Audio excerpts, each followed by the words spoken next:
Why did Stafford come to LA and win the Super Bowl immediately with practically the same team? Why? So you had the fucking dream team out there. Stop fucking playing with me. Stop fucking playing with me. I could have went out there and played quarterback to y'all ass. Stop fucking playing with me. Nigga, Jared Goff was playing quarterback. What up? What up? It's the All Grind Sports Show where we are politically incorrect. I go by the name of JC. Here with my wonderful brothers and co-hosts. I believe episode 36. Oh God, this man.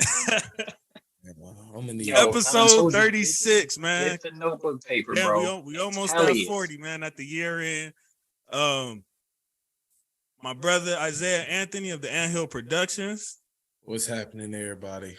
Shout out to Anaya, one of the kids that I care about. It was her birthday here recently. She turned a big 1-5. So happy birthday, baby girl. Happy birthday. Happy birthday. Yes, yes. My boy Tyrell Jackson in the building. Yes. F. Dan Snyder, F. Brett Favre, F. John Laurinaitis, F. Eminem. I got to keep it clean because I'm around the kids. Oh, we doing the fuck you? This nigga with the edit. Yeah, he came with his edited version. You know, I'm back in the city, man. And back it up. You know, everybody telling me, I guess my ex got pregnant or she getting married, whatever. I don't give a fuck. Don't care. Really don't. Oh, F them for telling you that. F them for telling you. I'm not gonna say F them for telling me that, but like no, F them for telling you that. This nigga just used us as a whole Dr. Phil couch right now. Hold on. Let me do this.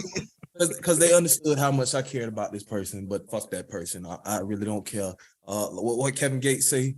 I might say best wishes, be blessed to you, but it's fuck you, nigga. Fuck you talking about, nigga. Best wishes, but fuck you. All right, we got a special guest, newcomer in the building. What's going on? Sports junkies, Andre Lakes. What's going on, everybody? Just waiting to get an opportunity to show everyone what I got.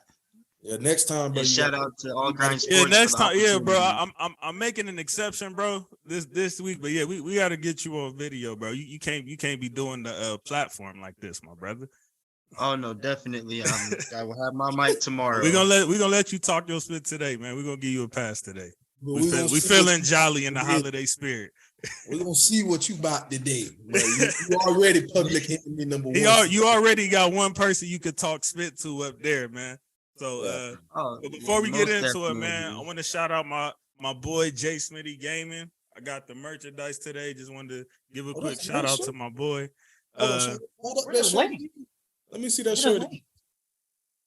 Okay. Well, I might have to cop. Send me the link, boy, so I can get a better. Fresh, you know what I'm saying? You see the background. He gonna be mad because he a Cowboys fan, but it's all good. You know what I mean? Shout out to my boy Jay Smitty, man. Hold on. He's a Cowboys fan? That boy Cowboys fan. I don't know if I can cop any merch now. I don't know about that. I can give you a shout out. No, I'm just playing. I'll check it out. If I don't cop, I at least give people a shout out or whatever. If you got an Instagram or whatever. All right, so let's get cracking, man. Was this a crazy NFL week or what, man? So we had the first time in NFL history to have 3 teams come back from a 17-point deficit. It was damn near almost 4 up there, but we'll get to that in a minute. We had a game winner in the snow. I don't know when the last time I seen one of those. I felt like it was Vinatieri days or something without the Super Bowl. Tom Brady was 89-0 when up 17 coming into Sunday. Right. But as you know, he's now 89-1. Go get your family back, bro. and then last but not least, we had one of the wildest finishes ever between Isaiah and our newcomer Andre today. So, you know, we'll see if they want to scrap that out or explain to us what the hell happened. What's going on? I would think they both mad for different reasons. Like, hey, bro, I think I can answer for both me and Andre on what happened. You're gonna have to ask Jacoby Myers what the fuck happened. I'm sorry, like, unless Andre got an explanation, because I damn sure don't. Andre, what's up with your boy, bro? Honestly, I don't know. I mean, when you're watching the game, you're thinking just play for overtime, but they're so wrapped up in their heads. Oh, I want to win. I want to win. Forget overtime. They get a little He's too. not moving. Hey. You get a little too zealous and was like, oh, let me Yeah, flip it somebody back. got our spits Not on only- the ghetto. Who was that? Tyrell tried to play that spit off too. Jay. All right, go ahead, Jerry.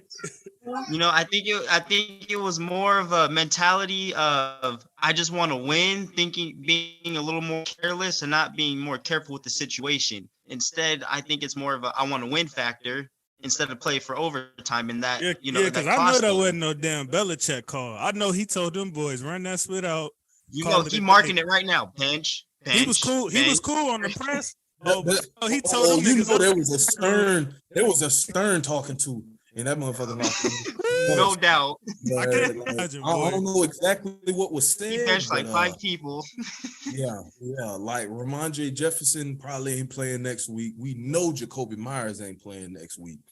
And you know, to me, But even Stevenson though, like I don't even get like nigga, he ran a HB draw for a reason. Like, what is you doing, bro? Like, what? Even though it didn't look as bad because Myers is the one that was the culprit, but it's like, damn, like what was you even thinking? and to Like, me, he wanted to run it out for a reason. Like y'all niggas got greedy. and to make that's the perfect word to use, greedy. And to make matters worse, Mac Jones throughout the day himself just had a tough day. 13 for 31, bro, for 112 yards, no touchdowns. They had more running yards than they did on the ground. Would you rather have Zappy back? You know what? I want to give Mac Jones maybe another week or two. But if he can't get his shit, The season if will he be can't get over his by stuff then. together, well, that's what I'm saying. Might as well let him finish the year Just let him out, and finish it then out? Yeah, I feel you. yeah, and then you know if he has his mess ups come next season, then it would be time to throw Bailey Zappi in. You're in a culture where they want to win, and if you Right, can't right. provide that, there's going to be problems. Yeah, y'all are like a Super Bowl or Nope. bust type of franchise Nope. at Nope. this point. I'm gonna tell you what the problem is. I'm gonna tell you exactly what the problem is. You got Captain Fatbeard and Mr. I'll take a mule. I'll take a quarterback sneak on a 3rd and 11.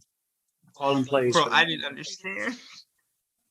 You know what I'm saying? You got a coach that tried to come in and act like Belichick. You got another coach that did the surrender formation, calling the offensive plays, and both of them, one was a defensive coordinator and the other one was a special teams coordinator prior to.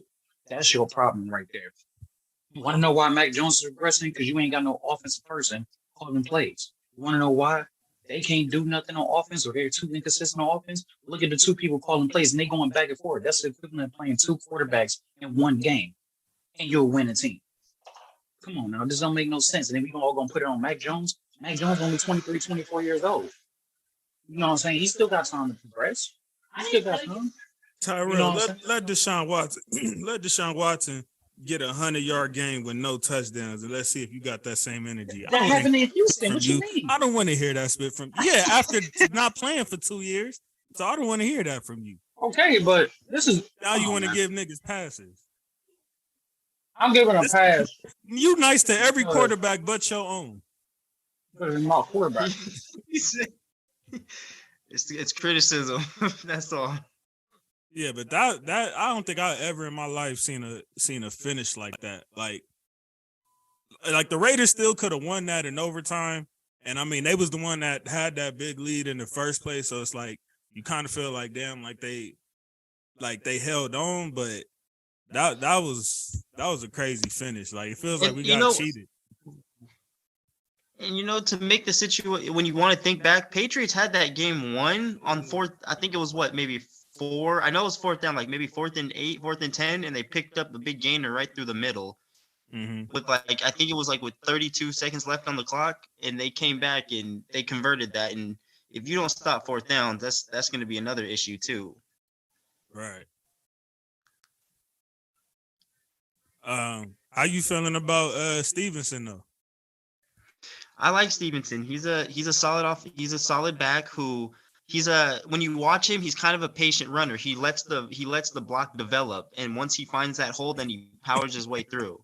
He's a good lane. He's good at spotting lanes and following blocks. and he's also good at yards after contact as Bro, well. this man left on purpose. Y'all see his background pic? This I'm still here. nigga is stupid. I needed people to see this. And it wasn't even the coach though. It was a player.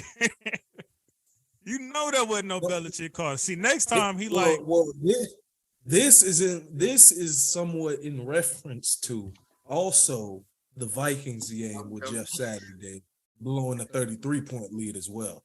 But yes, we'll get into we'll get to that in a second. But yeah, Josh bro, I know next time Belichick is gonna know, like, okay, so I see my players are that incompetent, that much of idiots. I just got to take a knee with these niggas because they ain't got no effing sense. And I feel like that's what's gonna happen next time. Like Jacoby Myers, I don't know what the F you was thinking. I completely understand his thinking and running the halfback draw. Like, okay, like let's just say something crazy happened where a hole does happen to open up. Right. And it's open for the team. That nigga ain't even scared of y'all defense, bro. He like, these niggas ain't finna crack that nigga a strip or nothing. Like, let's just try and see what can happen. I mean, like, bro, he didn't know his players was that damn dumb. Like it's been a problem for the Raiders since 2002, since at least Charles Marcus Russell. Yeah, bro, we have not had a defense that can generate turnovers. We haven't had a defense that can generate sacks. Yes, we've had Khalil Mack. Yes, we have Max Crosby. Yes, we've had Chandler Jones and Yannick Ngakoue. But like as a team, like actually being in the top half of sacks, tell me the last time a Raiders defense has put fear into a opposing team's heart. I can't remember. 2002. Long time. I don't think I've seen. They went to the Super Bowl. Thank you. Exactly. 2002. It's been 20 years. 20 years. Yeah. Like it's a huge. I know you're not complaining about 20 years of a Super Bowl appearance, man. I'm not talking about a Super Bowl appearance.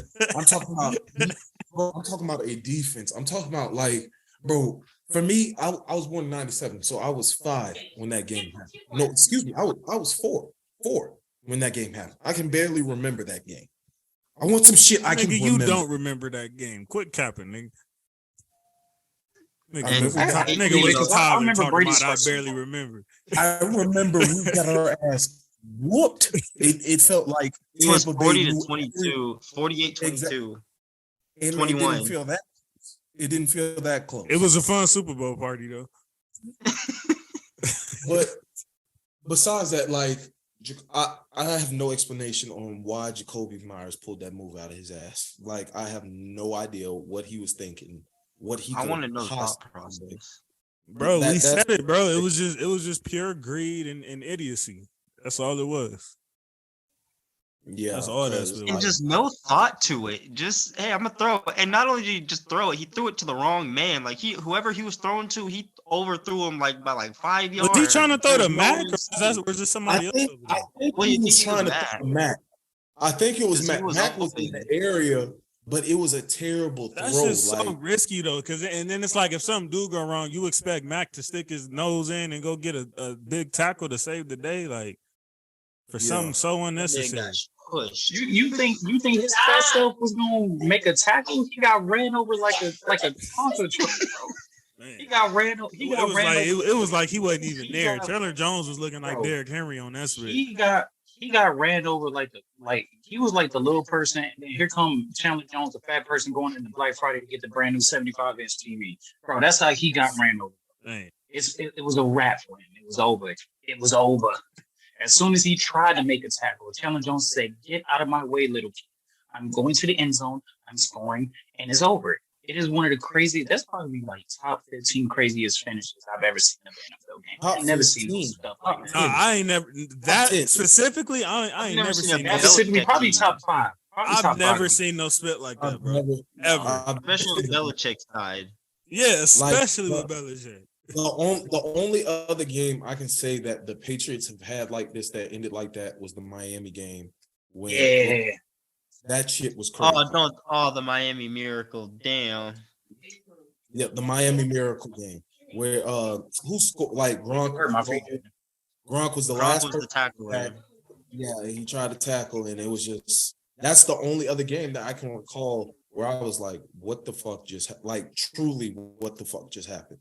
Like No other one games, dam- like, okay, when a Hail Mary is thrown, like you expect, like okay, either A, looking for the catch it and something amazing happen, or B, the game's over. This right here, nah. Yeah, that was some other shit. I wanted them to, I'm not gonna lie, like There's bro, no I way wanted they them to didn't lose. jump that man in the locker room. And this was like for real. This was for real playoff implications too. Like that wasn't and just knocked Yeah, us like- out. Or not knocked us out, but knocked us back to like 8th place knocked us yeah. out of the Y'all picture. were like y'all had like a 60% chance or something in the game. I am Like if y'all so would win that happy. game, right? Look, all I Oh, know they is was that higher Browns than got a that. better chance. Yeah, it was something high. Like They would have had a higher chance than that because like they would have been sitting at what 8 and 6, 8 and 7. which is the same. 8 and Or 8 and 6, 6, yeah. yeah. No, 8 and 7. No, 8 and 6, 8 you're and right. 6. Yeah, 8 and 6. Because y'all 500 now. We're at 500 right now.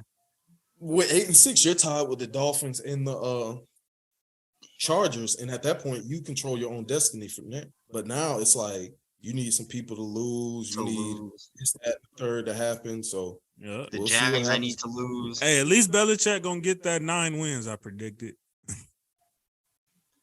You better hope. If he wins these last 2, I mean, I'm not saying that he won't win them. I'm just saying, like we said, any given Sunday, I didn't expect the Raiders to win this one. I didn't expect the Rams to win that one last week, and they pulled that one out. We didn't expect we about to get into it sooner or later, but the fucking Vikings Yeah, game, hey. like Hey, they're like whatchamacallit, I forgot who the black guy on Good Morning Football. Gosh, what's his name? I can't think of his name right now. Nate but what he said- Burleson. Yes, thank you, Nate Burleson. And what he said was facts. A whole season has been drunk this year, just completely Hey, look. drunk. I'm gonna say this straight up. I'm gonna say this straight up. This the December, January football, this right here, we took it with Crisco now. You know, it's about to get on and popping. Yeah, I'll it's sit that back and time. say, And it went it's by that so time. fast, man. It's been crazy. this So, no. So that means this whole time it's been your shit. Come on. It's been your shit. Anyways, I'm back, been none y'all. of Sorry us. for the technical difficulties. yeah, we gonna call it. Are y'all that. ready to move next game, or y'all had any Together. comments on that Raiders Patriots Are we fiasco? ready? I mean, the only ready? thing I got is fire Josh McDaniels. That's the only thing I got. I don't give a damn if you make the playoffs by some crazy shit. I don't give a And- damn if they end up 9 and 8. Wouldn't that be crazy if y'all niggas still finished with like what 8 and 8? Check out 2 games left. No, They not played? 9 and 8 because we 6 and 8 right now. No, we got 3. Oh, there's games. 3 games left. Oh, my bad. Yeah, We got 3 games left. So y'all could go 9 and 8. Then that would be my Raiders prediction if y'all did that. No, we're not going 9 and 8. We play the Chiefs and the Yeah, I 49ers. know. I know. Every time we think the Raiders is gonna make some type of push, they remind us what they've been all season. And then So- when we think they're not like last year. I thought there was no way in hell they make a push, and then they make the push and actually make the playoffs. And then y'all hired the wrong head coach. Should have been Brian Dable. No, it should have been Rich Prasad. It should have been Brian Dable. How do you fire an interim head coach that gets y'all to the playoffs under those circumstances? Makes no sense. I don't give a fuck. Yeah, and look at you, 6 and 8, Damn. just like me. Look at the Giants. Much worse talent than we had last year, and he still got them boys at least in the playoff race with Daniel Jones. 7-5-1. Fucking Derek Carr. You know he ain't top 10 in not one fucking category except passing TDs and fucking interceptions. That's He deep. barely top 10 in passing TDs. That's because of tape. Do you feel like coming from a Raiders point of view, do you feel like Derek Carr sometimes be holding the ball too long? Sometimes. Is that a question? All the time. So he does, because that's what I be seeing ever since his injury in 2016. He doesn't have that, Bro. correct me if I'm wrong, that fire anymore. That Hey. fire. He be slow dancing with that ball, bro. That's how much slow dancing. Then my thing is when he got time, like when the offensive line giving him time, this motherfucker check it down real quick. Don't even get time for the play to develop. Just check down. What What the fuck is you doing? Like earlier this season, before the line kind of gelled, because like I'm not gonna say the line is like a top 5 line or nothing like that. But like even JC, you said earlier this season, Josh Jacobs was running behind wallpaper. Now they've gotten much better because he wouldn't be leading the league in rushing if they hadn't gotten much better.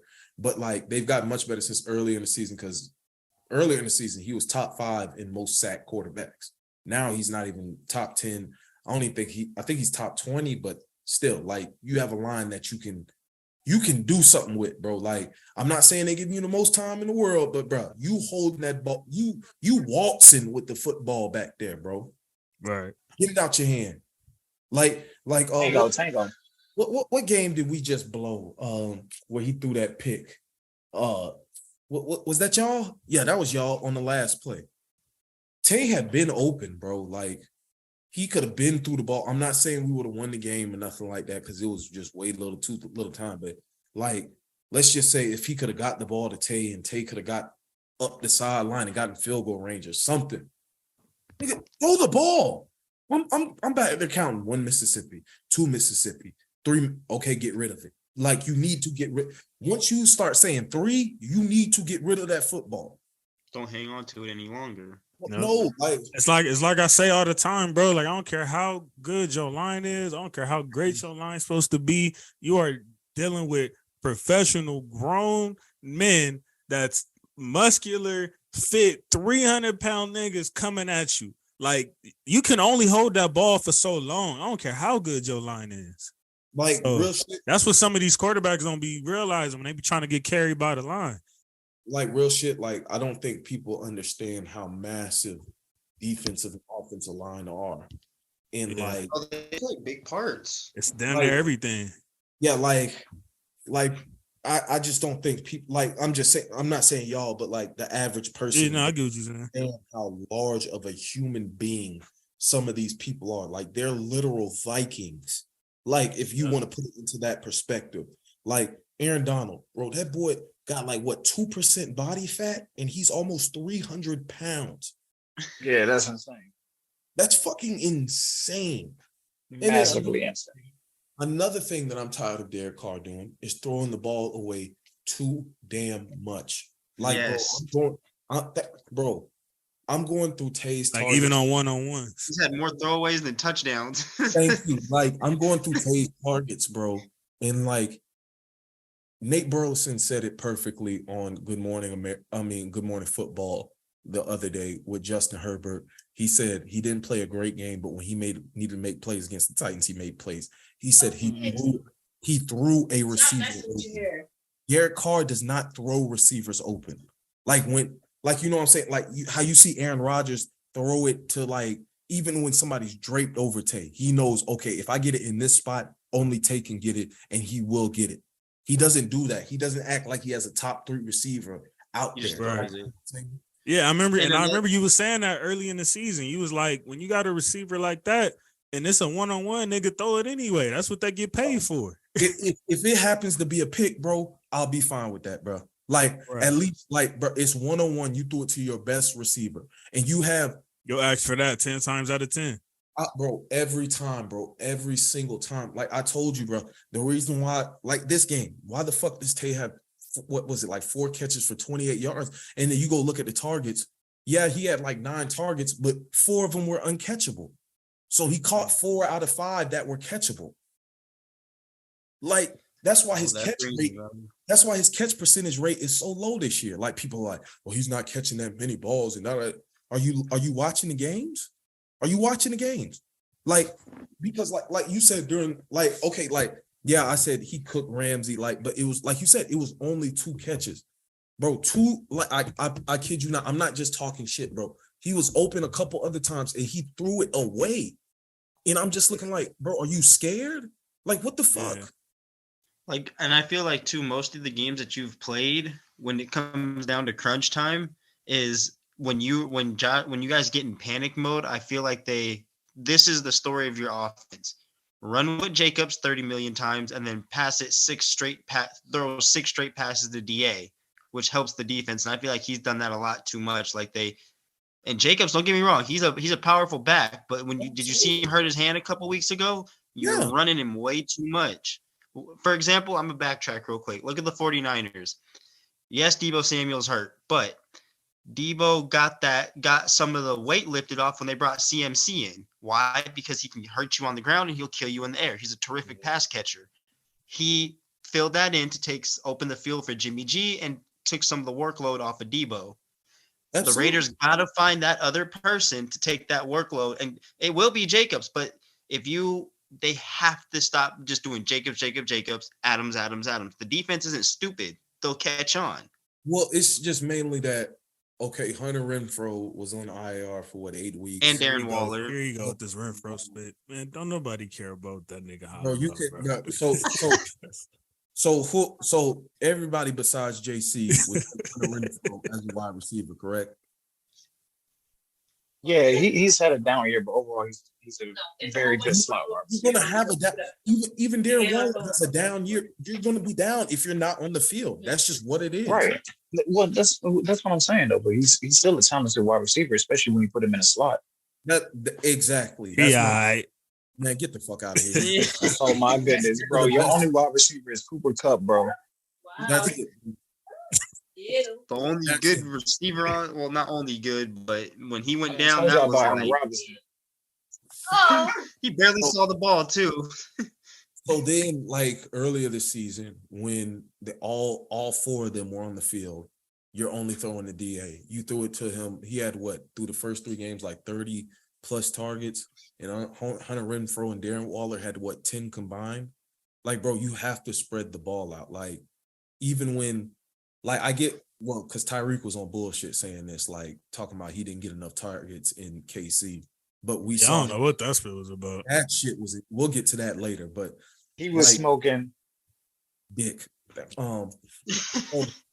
So, but like between Tyreek and Kelsey, they both got 100 targets, and then their third receiver will get like 60 or 70.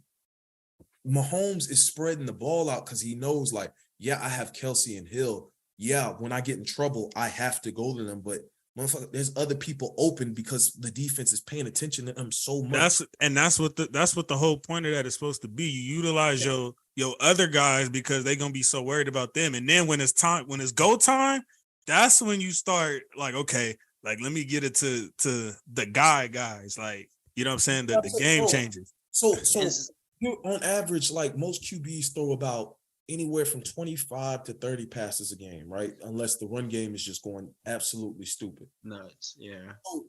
Tay needs at least 10. Darren Waller can get 6 to 8. Hunter Renfrow can get 6 to 8. Matt Collins can get 3 to 5. Jacobs can get 3 to 5. You can look like that all you want to. Even Matt. So Matt Collins hasn't been a player. Holland's solid. Hollins is solid. Thank you. I was That's doing that. I was doing that for Renfro. I don't know what that's like been all about. So hold on. So when Henry Ruggs went down, who was our only receiver? Why you say that? Who answer the question? You said who was your only receiver? Yes, who was our only I receiver? think it was Renfro, wasn't it? You had When- Adams and Hollins, nigga. No, I said the year that Henry Ruggs got arrested. It was Oh, Renfro, Henry I Ruggs. believe. Henry Ruggs. I believe it was. I mean, yeah, Renfro. somebody got to get the catches, nigga. Bro, you do not have 100 catches by accident. He was faced with the number one cornerback every single week after Henry Ruggs was out of there. You don't get 100 catches by accident. I don't care what you hollering about. I don't care. So you can miss me with that. Man. We can go to the next game since you want to be on bullshit. Niners and Seahawks. Purdy said we don't need no damn quarterback, nigga. What y'all niggas talking about? We don't need no quarterback, nigga. They might, We all right. if he keep this shit up, like I know that they said Jimmy G might not be done or whatever, but like let's say Oh wait, what? you didn't remember that? They He said could be Hell back. no.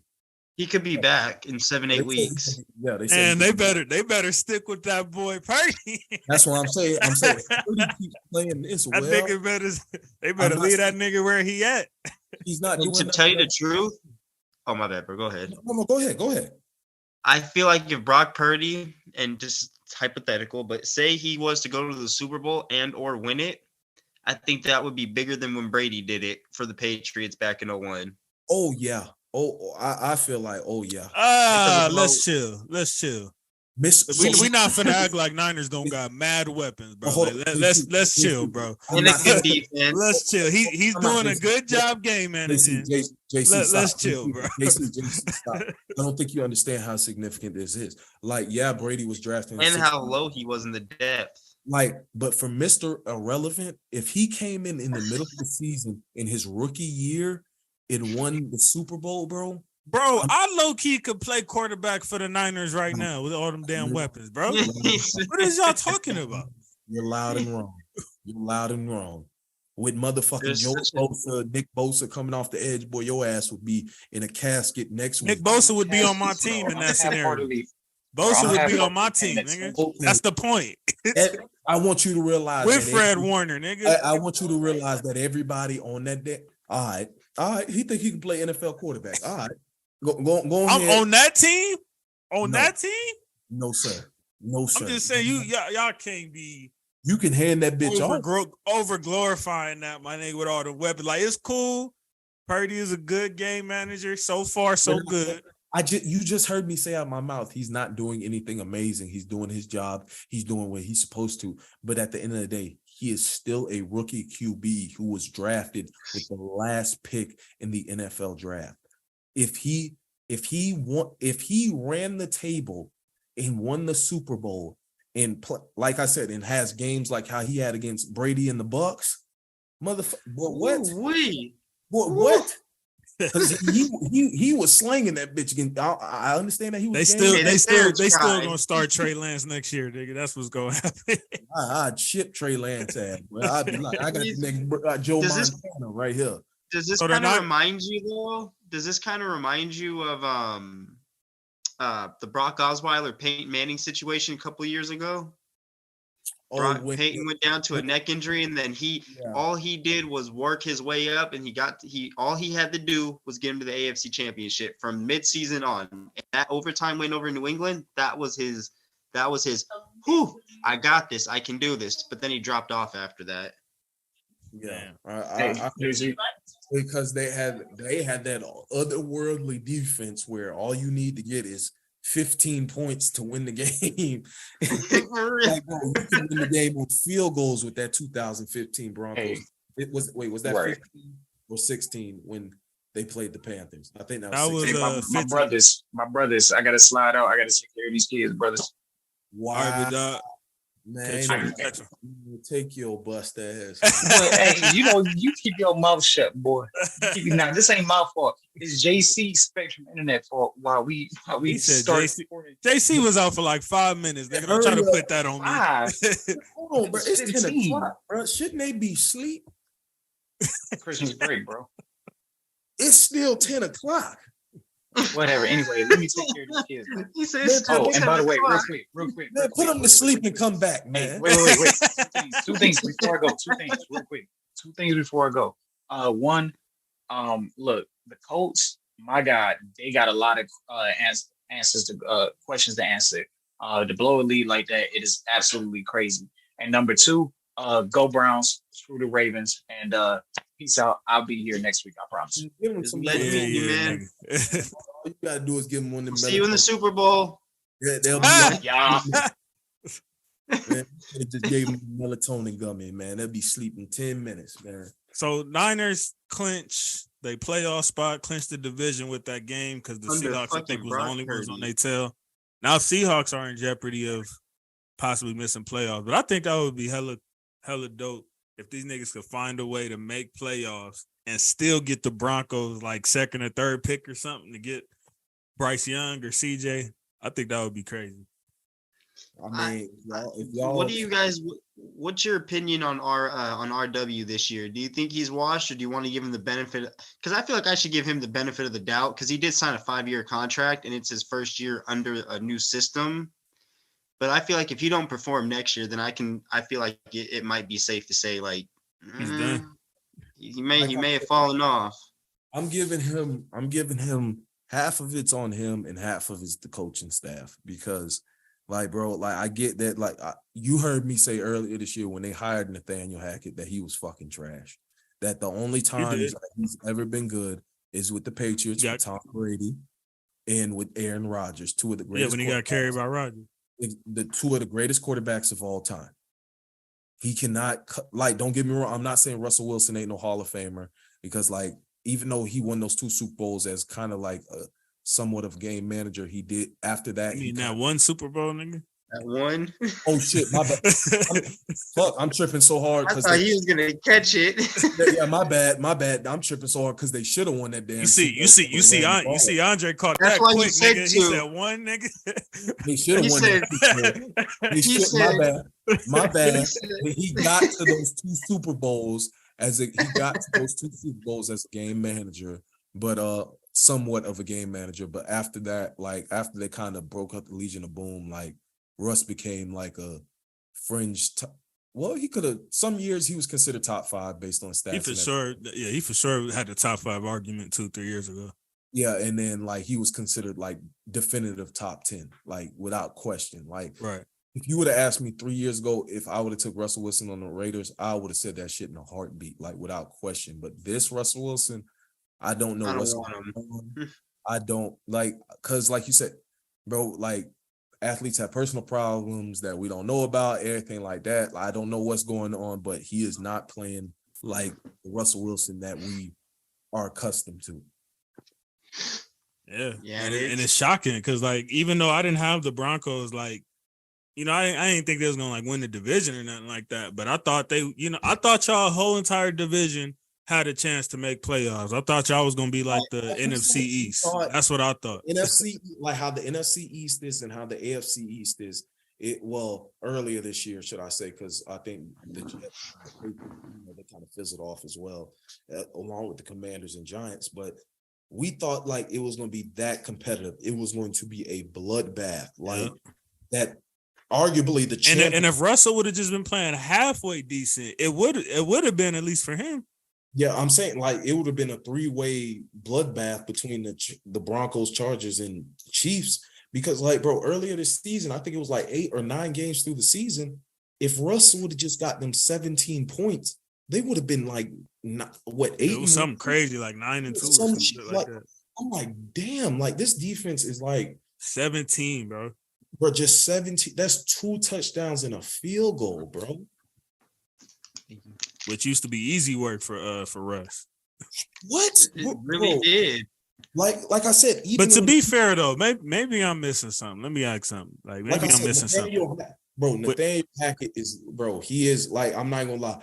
He has surpassed him and Josh McDaniels be neck and neck for worst coach, because Josh McDaniels blows the fuck out of leads and then doesn't make second half adjustments. But Nathaniel Hackett just comes out and just shits the bed immediately. So like, well, am I missing something on why he chose Judy and Sutton over Metcalf and Tyler Lockett?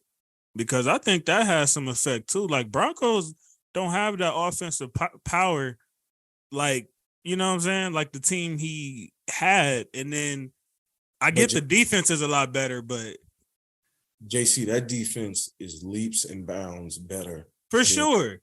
In Seattle. As far as putting points on the board. What I'm saying is if he what I'm saying is he has a decent line. Like that line is a decent enough line to have you 1,200 yard carrier. Cortland Sutton and Jerry McDrops. Jerry McDrops. You know, I like to tease him, but we've seen drops Judy. But we've seen his potential. Jerry drops Judy. Because he had that hat trick. I think it was against the Chiefs or whatever. Like that game against the game against the Chiefs. Everybody was like, "Bro, where has this been at all season?" Like we're not expecting. Yeah, but like they came back and everybody was just like, "Whoa, okay, did a switch flip in Russ's head?" Like, yeah, they still lost, but the offense looked 10 times better than it did in the first half of the season. Yeah, and I feel like a lot of that, and that's part of what I was talking about earlier, about that connection. they're just now starting to get that connect. Now, that's why I feel like come next season, they'll have the full connection because of the OTAs and all that stuff. So I feel like they'll come out slinging, but they should have been like that from the jump.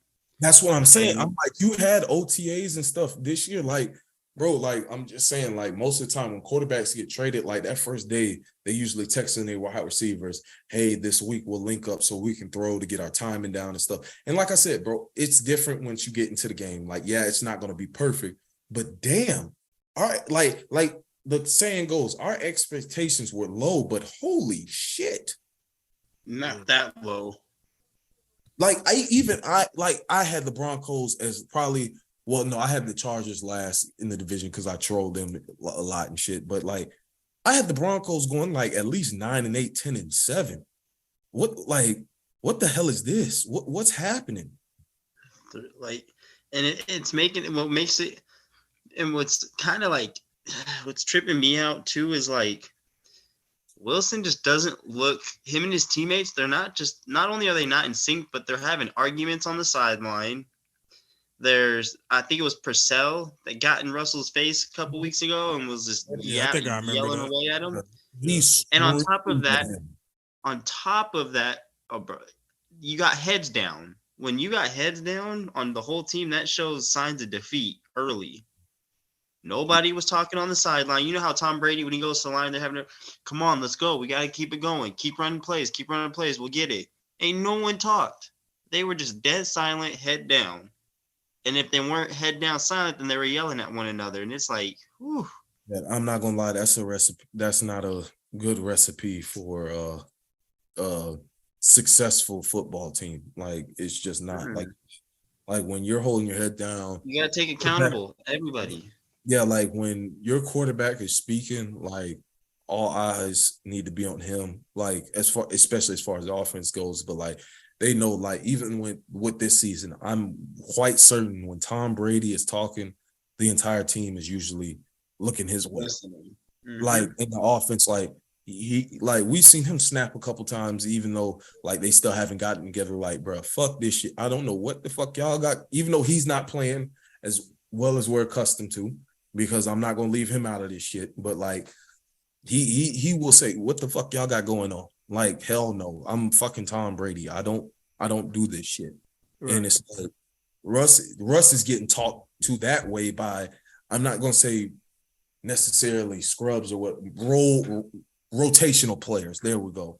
And like on the defense and offense, and it's not a good recipe. Like, bro, can you imagine? I mean, like that's like somebody outside of Kelsey on the Chiefs talking to Mahomes like that, or like, you know what I'm saying, or like somebody outside of Diggs talking to Josh Allen like that. Like, it's you don't really see spit like that. Imagine if like that was like when we saw Mario Chalmers snap on LeBron. On LeBron, right? And everybody's like, "Boy, what the fuck?" Like yeah, Chalmers a good 3-point shooter, decent point guard. I mean, he was a role player. Like, that's just what he was. Literally, so for him to snap on LeBron was like, bro, what the fuck? Like, LeBron's one of the greatest players of all time, yada, yada, yada. Or it shows the respect level that specific superstar demands, I think. Yeah, absolutely. Like, I'm sorry. Like, and that's if you would still consider Russell Wilson a superstar, but right now, JC. I'm just saying, like, you know, I'm saying at this point, I mean, you have to call that into question. Just like with Chandler Jones, bro. Like, he still has his X factor on Madden, and I was just like, why? Really? I thought they got rid of that. I thought they did got rid of that. They did, or what? I don't know. I don't play the Raiders that much, but I don't remember seeing it. I know. Does Crosby have one? He finally fucking got one. Oh, he should have been had it though. How does he not have it at the beginning of the season after the season he had last year? They really had to update the game and do all that just for him to get there. Like, it should have been put in. Exactly. But yeah, I can't believe y'all got Max Crosby. I'm so mad. No, Chandler Jones still has his, because his X factor is fearmonger. That's his, and Max Crosby is relentless. Hey, Isaiah, you on the 5, huh?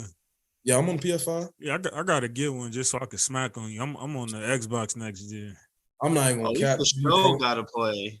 I ain't even. Oh man, Dre, which one you on? The 5 or Xbox? Unfortunately, I'm a PlayStation man. Oh, okay. Yeah. I was thinking about getting a 5 one of these days. It's just I ain't in no rush.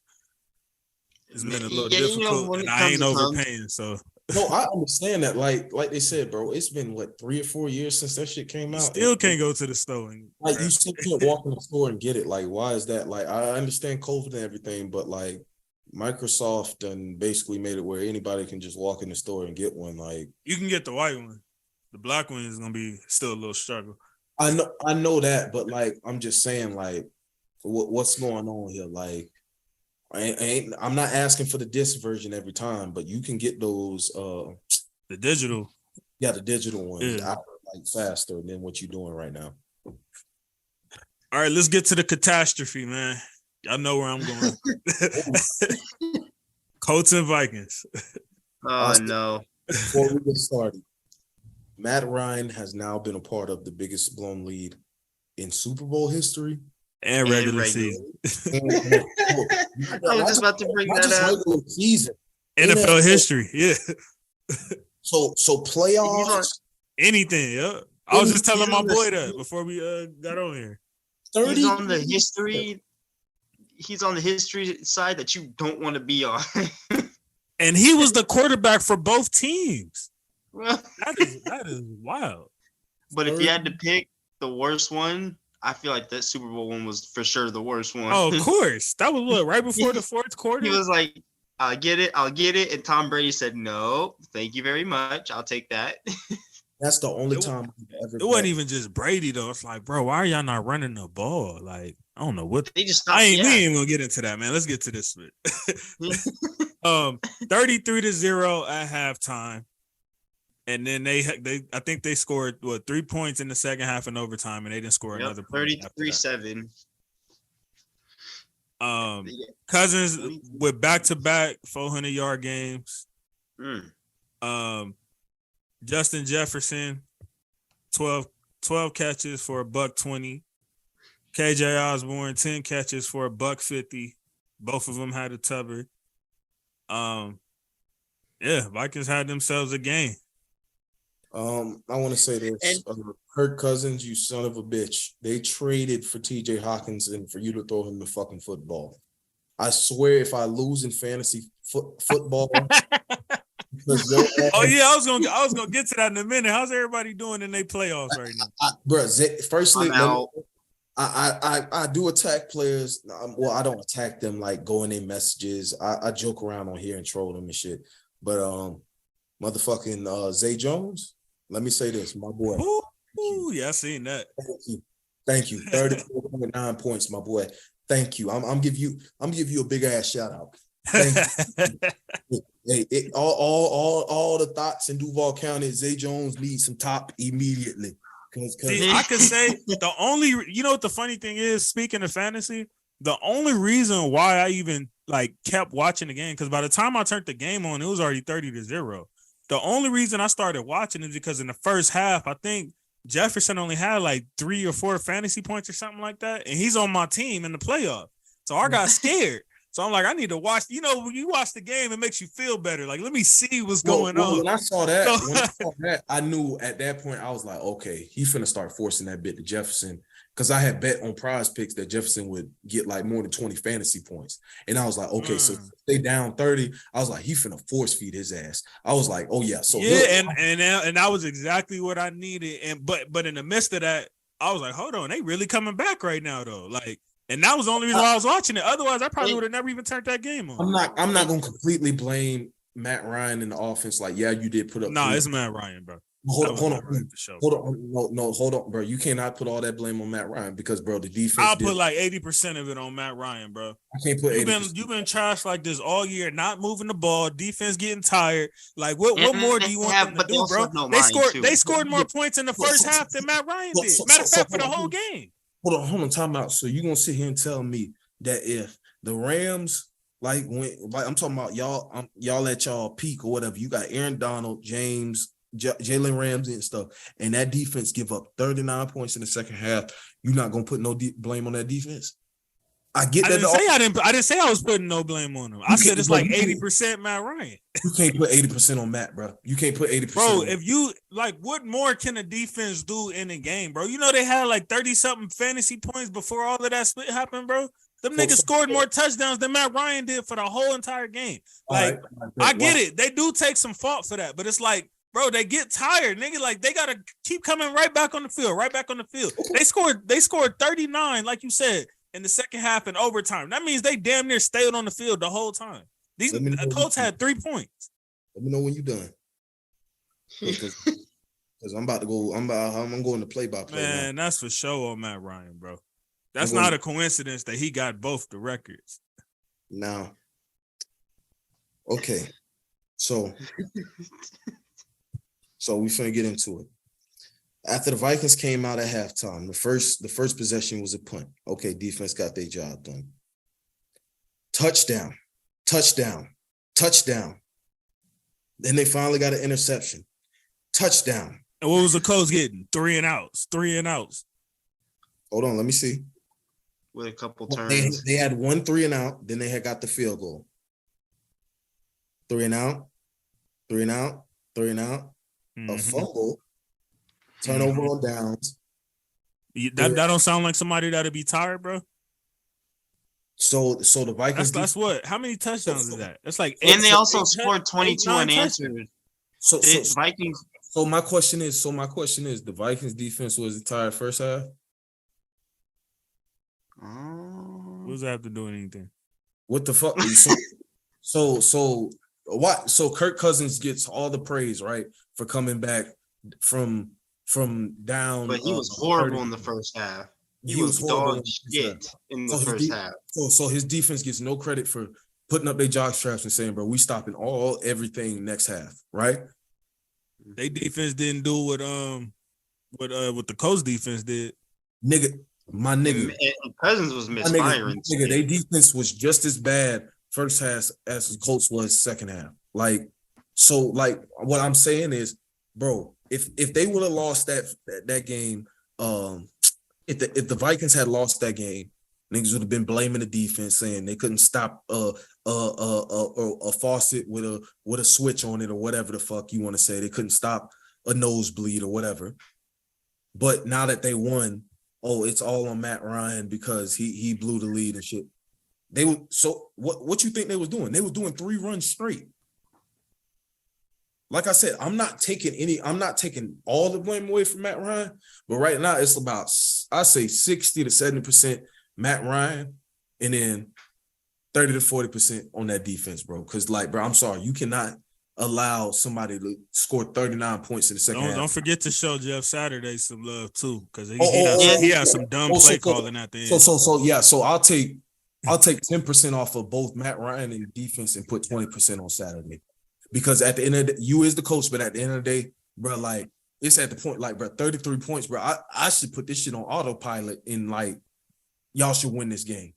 And another thing, too, that you point out when you said the other 34% was the defense, I agree on that part as well, because when you look at that fourth quarter stat line, bro, they gave up 22 unanswered points. 22 unanswered points to the Colts, to their 0. And that's a lot of points to give up in a single quarter alone. And then, of course, you also had the tough third down converting. They didn't pick up the necessary third downs that they needed to, and from time to time they struggled to move the markers. Like I said, bro, I'm not taking nothing away from Matt Ryan because he done did this shit twice. Like I said, like now since I gave 20% to I say we're to push it down to like 50, 60 or whatever on Matt Ryan. Yes, he deserves a lot of the blame because, like, holy shit, bro. Like, even though Jeff Saturday calling the plays or whoever the fuck is calling the plays, you can audible. Like, you know what an audible is. You know how to read it. Matt Ryan got that respect at this point in his career. He got audible without we talk a lot of crap. We talk a lot of crap about Matt Ryan, but, like, let's be for real. In that 2016 or whenever that Super Bowl was, there was a legit chance the Falcons could have won that Super Bowl. They should have won. They was up 25 points with what? I'm talking about before that. I'm talking about even before that. Oh, like, yeah.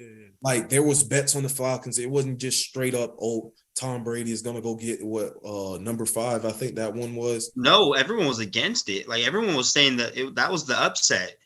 Yeah, Half were the I'm saying, underdog. but you know what I'm saying? There's still people who say don't bet against Brady in the Super Bowl. Like that's that's always the rule. And then you have the people like me and Raiders fans and all the other teams that he's crushed, who are like, fuck Brady, don't bet with Brady and stuff like that. And they want the Falcons to win. But that Falcons team was good enough to win the Super Bowl, and it was evident when they went up, 28-3, but they just blew the fucking lead. And then it showed too in the NFC Championship when they hammered Green Bay 44-0. Exactly. And then another thing, Matt Ryan wasn't he MVP that year or Yep.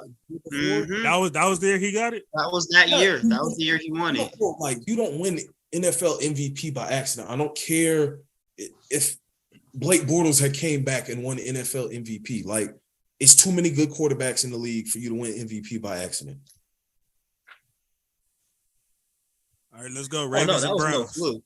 That was no fluke. Ravens and Browns. That was just an ugly, boring ass game. Yeah, I mean, y'all got to remember though, like the Ravens was damn near out of quarterbacks. Like Huntley was coming off a concussion. You know what I'm saying? No, I'm not saying it like that. I'm just saying it was just an ugly, boring. Wasn't as intriguing as the first two at all. And the fact is, it goes to show that they honestly need Lamar at this point because Huntley couldn't even put up a touchdown. They couldn't score. They ran away with only 3 points. It's one thing to get he's very dependent on the rushing touchdowns. If he ain't got that, he in trouble. And it ain't like the Ravens got weapons like that to begin with, which kind of further proves the case that they need to pay that man Lamar. Bro, for real. And he ain't even complaining. That boy got Robinson and Duvernay out there looking like they it. I mean, he do got Mark Andrews. I ain't gonna take that away, but like my thing is, it's just like we said, like like we know, like I'm not saying Lamar don't deserve the max or nothing like that, but like once you put a quarterback on a max contract, it becomes sort of difficult to work through and fill the rest of the roster. Now, no, I don't want to hear that from you. Wasn't we just arguing on here where you was talking about how important it is for a quarterback, and you'd rather have a great quarterback and nothing else than everything else and not a quarterback? So I don't want to hear that. I do agree with that. Like, like I said, Lamar does deserve the max. These words just came out of my mouth. So you telling me? So would you rather have Tyreek Hill and Drew Lock or Patrick Mahomes and Brandon Cooks? You ain't even got to name the other person. You said Drew Lock, nigga. You could have just said Mahomes. So that's just what I'm saying. Like, I'm obviously those are two drastic. But like, look how drastic you had to go. You had to go to the worst quarterback in the league. Okay, so would you rather take Joe Burrow or let me get closer. Because I almost did someone that wasn't as close, and you would have been like, "That's not close." Matthew Stafford or Daniel Jones with those wide receivers that we just named. So what? Daniel Jones with Tyreek Hill or Stafford and a bum and Brandon Cooks and Brandon Cooks like mind you, I would think Daniel Jones got the great defense, right?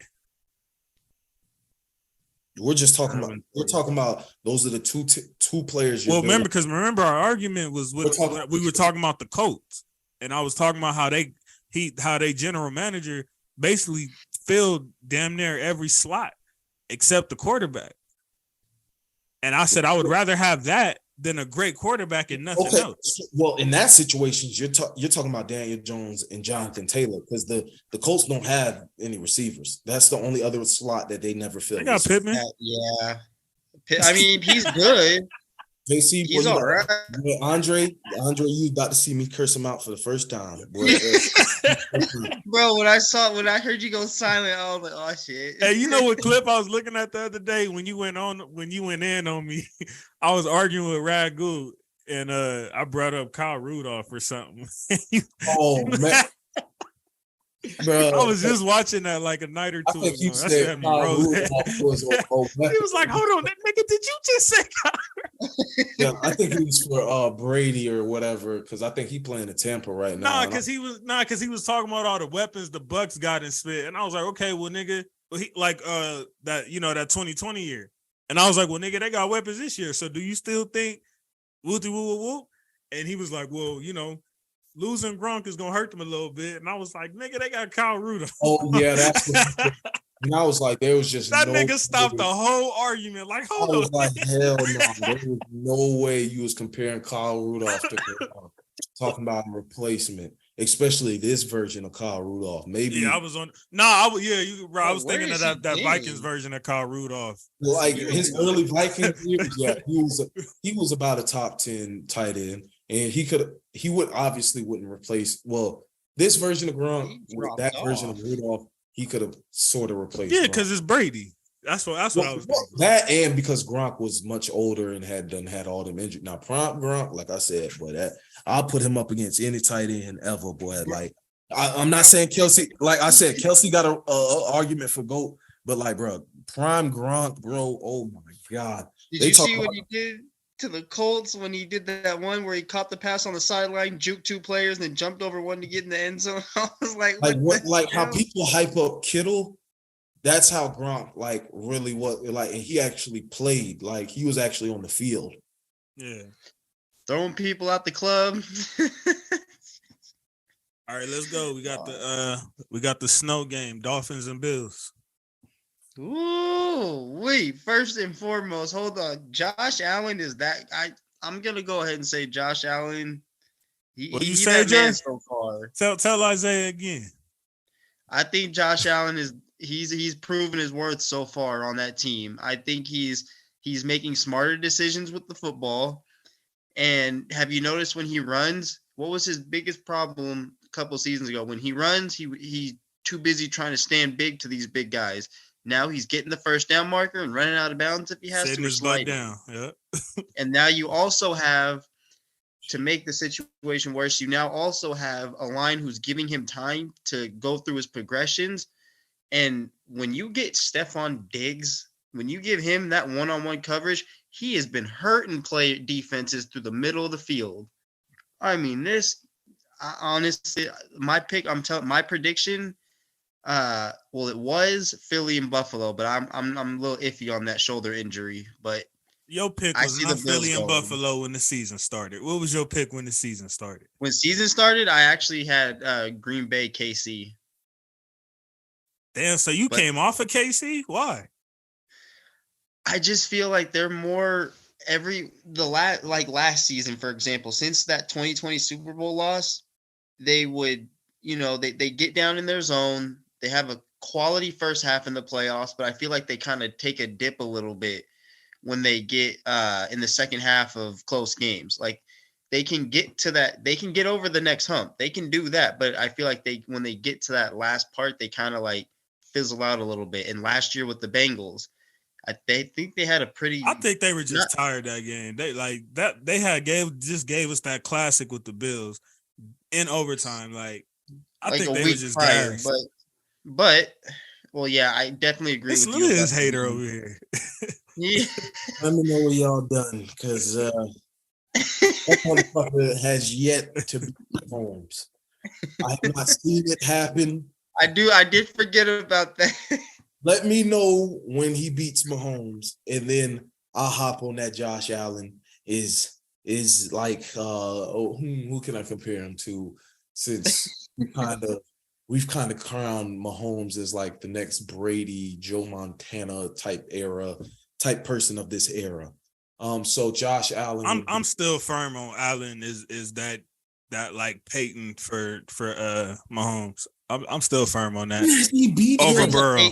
When has he beat him though? That's my question. When has he beat him? I'm going off eye test right now until further notice. Off eye test, nigga, and my eye test tells me that Joe Burrow is that Peyton Manning to Mahomes. That's what that's telling me.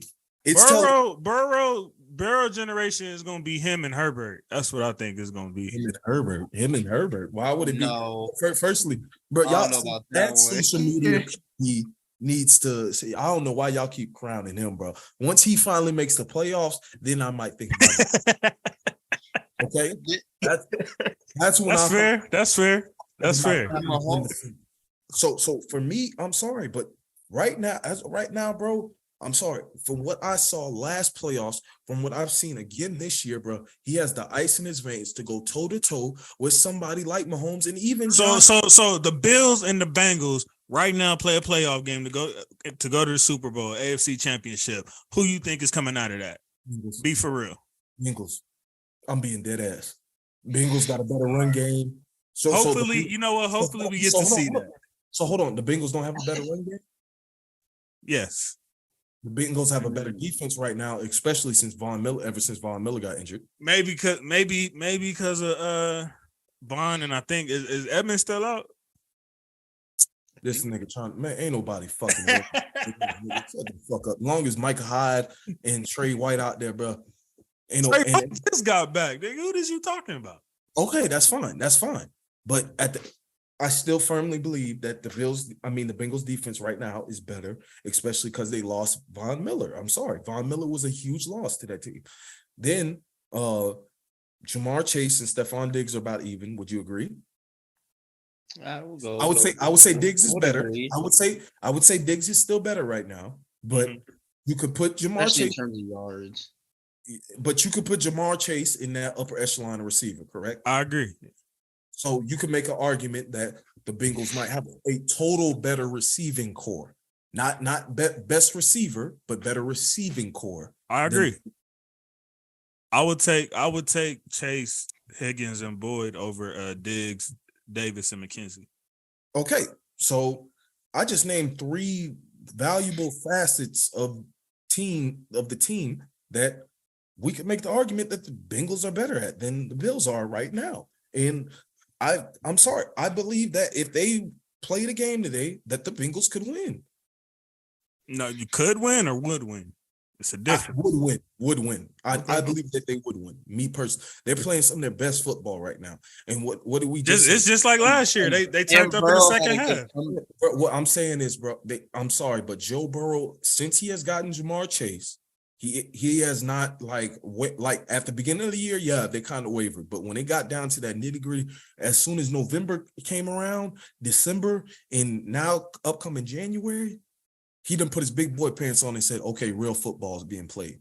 He was like, okay, now here's where we make our push. And what do we say? Had a good comeback against Tampa this past weekend. Yes. And then what do we say? The team that usually wins the Super Bowl is the team that gets hot closest to the end of the season in that middle. And right now, it's the ones that you going into the playoffs with momentum is crucial. Absolutely. Oh yeah. Absolutely. If you have 3 games if you have 3 games left on the sheet and you lose all 3 of those games, that kind of hurts confidence going into the playoffs. That's damning. That's a huge problem. Even if you get in that. And that's what I see too. I noticed midway, piggybacking back to your point, I've noticed midway through the season, you start to see, for example, there's 4 teams that are 10-0. When you get mid-season, then you start to see the problems in certain teams. Teams start to drop off. And then you're like, oh, well, that's going to be a team they can't close. Cool. Well, they're not going to be a team that gets to the bowl because they don't know how to close a game out. It's little things like that hurt. And then, of course, injuries go a long way, too. Yeah, but like we said, like I tell JC all the time, because even though it is true, it is if somebody like AD is injured, that's a huge blow to a team. But it is in this league, it is next man up. And then when those teams that can overcome those injuries and still find a way to win games and eventually, 49ers. Those or the Bengals or whoever, and then those players come back in. Now you got your star player coming back and y'all are humming. So now it's time to ready to rock and roll. Let's get it. And now you have the most confidence in the world. And that's half the battle. Just having the confidence that, damn it, we can go out there and win. I said last year, when Joe Burrow sat up there and took 9 sacks and they still won that game. And like I said, it wasn't all just Joe Burrow because you need a whole team to win. Yeah, shout out to Tannehill. Yeah, Shout out to Nigga, shout out to Tannehill. but no, I'm saying also shout out to his defense because they also made plays too. They wouldn't just letting no. Hell yeah! Shout out to his defense, especially in that Chiefs game. That's what I'm saying. But like, that's why I said it takes a whole team. That's what I'm saying. So, but after that game, I know his motherfucking team was like, "Oh hell yeah, bro, we can go run the table. We can go play with anybody." He just got sacked 9 times and still stood in there and made throws when he needed to. Like, you know what I'm saying? It just gives you that confidence. Like, damn, like even if the whole world is against us, we got a chance to win. No matter what the Like, circumstances. like JC, like be honest, like even with that Super Bowl, like even though y'all scored that go ahead touchdown with Cooper Kupp, you were still watching that last series. Like, I'm not saying completely. Yeah, I didn't know what the hell was going to happen. My heart was I'm racing. not gonna say you was completely on the edge of your seat, like biting your nails completely, but you was like tuned in, like Nah, I felt that split for sure. Especially, nigga, it was 4th and 1, nigga. I'm like, that's, you know what I'm saying? That ain't split. yeah, like That you fourth know what I'm one saying? ain't easy. Yeah, like that right there, like so. I was like, man, that boy Aaron Donald is God sent. I mean, we've seen teams lose the Super Bowl and go back the next year. I mean, I'm not saying that the Bengals are the team in the AFC who's definitely gonna go because like the Buffalo could play them and beat them. Chiefs could beat them. Bro, with this season, bro, I'm not guaranteeing nothing. The only thing I can say is the Eagles have been the most consistently best team in the league so far this season. That's the only thing I could say. And it's crazy because the one game that they did lose, I feel like they kind of got hold in that game, but you know. And then like happens. you remember people were making a big deal saying they're frauds after losing that game and shit, and then now it's all quiet and they're going back to the the easy schedule and this, that. And I'm like, bro. I hate that. To be Yeah, fair, they did have easy schedule, fairly easy schedule. But like at the end of the day, This game they finna play is probably their toughest game. Well, this and maybe the Vikings is like their toughest games hold this on. year. But so the Cowboys game wasn't tough. You remember? That's what I'm saying. Well, I mean, it was Cooper Rush, so But, remember earlier when Cooper Rush went 3-0 was it or something like that? Oh, everybody was like, "Oh, the Eagles." bro, no, you can't say that to me because I recall when they beat the Rams, I came in here and said that nigga Cooper Rush didn't do spit. I'm not saying you said that, but just because you're like one of the few people, I'm talking about the consensus. I'm talking about most fans. Nigga, Dallas fan, Cowboys fans was going crazy over Coop. They see they was even up on ESPN, FS1, all that sitting up there saying the Cowboys could possibly beat the Eagles with this defense and Cooper Rush playing so well. That's all I'm saying. The Cowboys defense was definitively top 5 at that point. For sure.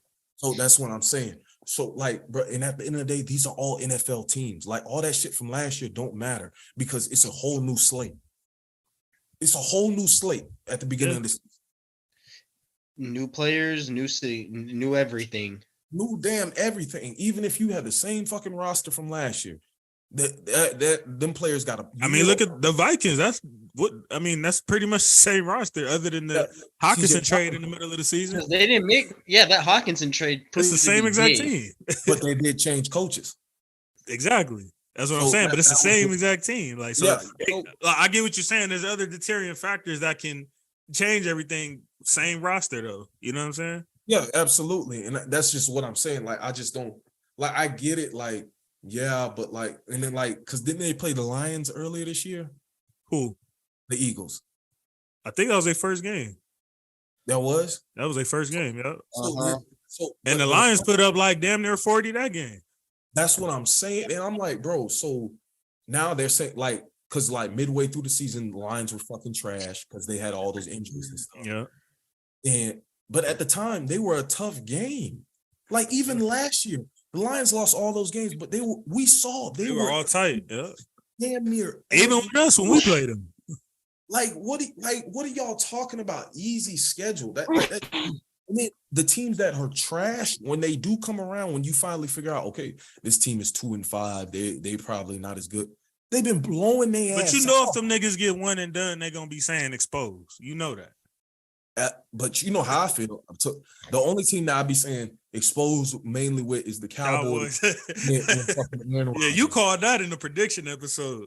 Like I say that every time. I say the Cowboys and Aaron Rodgers. Those are the only two I be feeling like really be like every year you get exposed in the playoffs.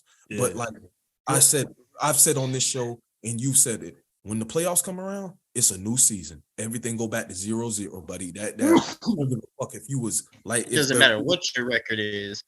The Patriots went, what was it, 19-0 or whatever? Oh, don't bring that up. Oh man. Hey, let me tell you something. He coming for you today, boy. He bringing up some moments, Dre. Let me tell you something. To make that super, bro, why? Like, come on. Andre, hey, Dre, I got you, bro. Hey, Dre, I got you, bro. Just bring up what was that? 2003? No, that was 2000. 2002. The Chuck rule. It was Let me tell you something. Before that loss, I give the Giants a ton of respect that for that Super Bowl win, and I'll tell you why. Because before that Super Bowl, we had played them week 17, the last freaking week of the season, and we blew them out. When they saw that New England was on the schedule for the Super Bowl, they corrected their mistakes. That was the biggest thing, was their adjustments. They said, oh, well, Randy Moss is killing us every time we run single coverage. So guess what? Every time you run single coverage, we're going to have a safety on top. We're not giving him these easy one-on-one routes anymore. And that's exactly what they did. And there was a blown call on that defense on the game-winning touchdown. Oh, man. Thank you for reminding me, though. I appreciate it. Yeah, cold nigga. No, because that, I'm not going to lie, that year was crazy because I think the Giants were a wild card team. Yeah, they barely got in there. Yeah, 8-8 or 9-7. Didn't they? Am I tripping or did they have a losing record that season too? No, they were 9-7 or 8-8. Okay. 9-7. I want to say it was 9-7, but like they didn't. Patriots were 18-0. Yeah, they didn't have a losing record for a fact. No, but like we said, like even each week you go back to 0-0. It doesn't matter if you won the previous playoff game by 40. It does not matter. Each These week, adjustments get made. yeah, like bro, it's one and done, bro. Like that, and that's the thing about NFL football that we love. Well, NFL playoff football that we love, that they laying it all on the line. Like You never know who's gonna win. absolutely. Yep. And I think that's, I think too, like when you have teams for say like the Chiefs, when Tyreek Hill left, a lot of story was, oh, they're gonna struggle, they're gonna do this, they're gonna do that. Yo, not only is Pacheco delivering at the running back, but you got Mecole Hardman, who is so freaking slept on. Like he's I good. thought he might be a little slept on, but I ain't gonna lie. I thought he was gonna have a bigger season than this stuff. I thought he was gonna be the one to step into that receiver one role. Now that Tyreek is gone, I don't feel like he really owned it like that. I didn't think he was going to step into that receiver one role, but I did think he was going to kind of, I'm not going to say completely replace Tyreek because he doesn't have, like he has the speed that Tyreek has. We thought he was supplemented at least. Sure. Yeah, like he would supplement at least the speed aspect, taking the top off the defense. Right. Because where they still got to be honest. Yeah, like with Tyreek, like even though he's like 5'9", 5'10", the motherfucker can jump high. Like I don't think people. I was always wondering how this nigga be catching all that spit when he's so damn small. I be thinking this nigga got to be wide open to catch the damn ball. Nah, he can jump, bro. That's a whole nother ball game with him. So it's fair to say he's like one of the most athletic players in NFL history. You can make that argument because of how small. Like I'm not gonna say because he's not 5'6" short. He's the average. He's the average male's height, 5'9", 5'10". But yeah, but for the NFL, nigga, that's short. He's like a midget, nigga. Yeah, especially for a receiver. That's like running back height. Yeah, exactly. So for him to be like going down there and like we've seen him catch some jump balls. I think if I'm not mistaken, like Tyreek Hill can do some pretty decent dunks. Like I'm not talking about like raises. I'm talking about like some windmills and stuff like that. So he can fucking jump.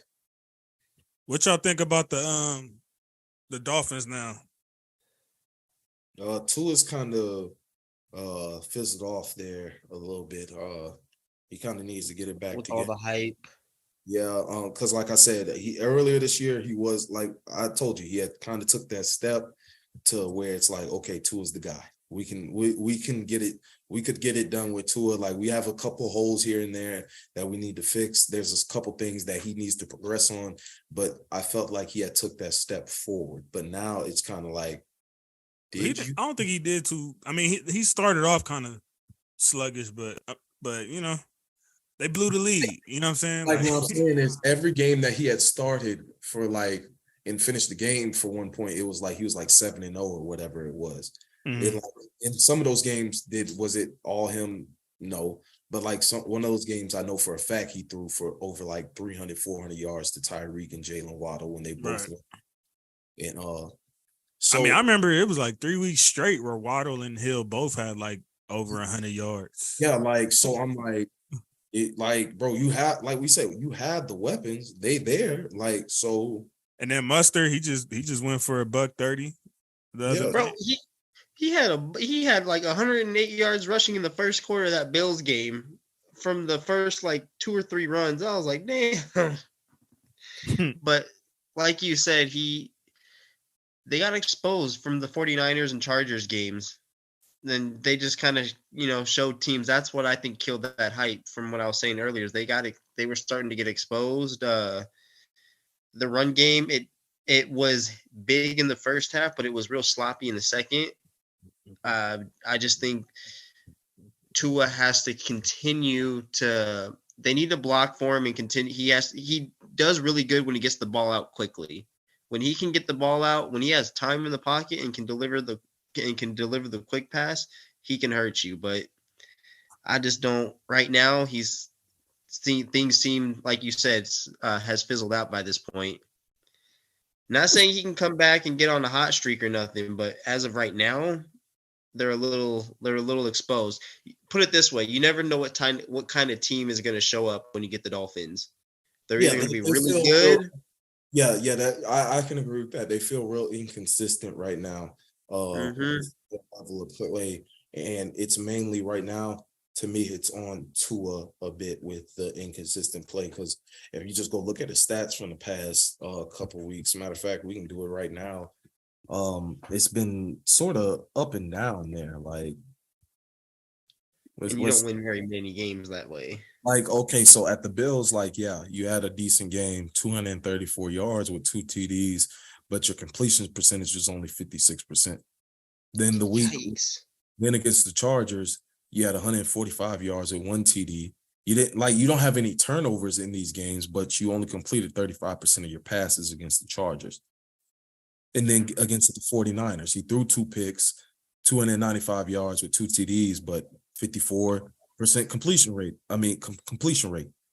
Earlier this season, he didn't drop below 60 before those games. And now he can't even get back to 60% completion rate. Like, that's too inconsistent. That's not going to win you football games. No, it won't. It's all that's going to do is, you can keep putting up points, but that inconsistent level will eventually catch up on you. It's going to creep up on you. Absolutely. And for example, it's and that's what you're not going to do in the playoffs. Because there is no tomorrow. When the playoffs start, there is no tomorrow. So that inconsistent play needs to be picked up and picked up quick. Because you are going to be playing teams. It doesn't matter if they're 0-18 or 18-0. It's playoffs. It's 0-0. They're aiming to get you out, and if they will do what it takes to beat you. So if you keep showing a team inconsistency, they're gonna capitalize on it. Yeah, and you might not be able to recover from a bad start like you typically, you know what I'm saying, can get comfortable in the regular season. Because it's all absolutely not. And y'all low key been meat riding the Eagles enough, man. Can we skip this Eagles and Bears game, or y'all got any comments on that? Justin Fields, my man, I'm praying that they get you some help out there in Chicago, man. Like, I issued my apology already, dude.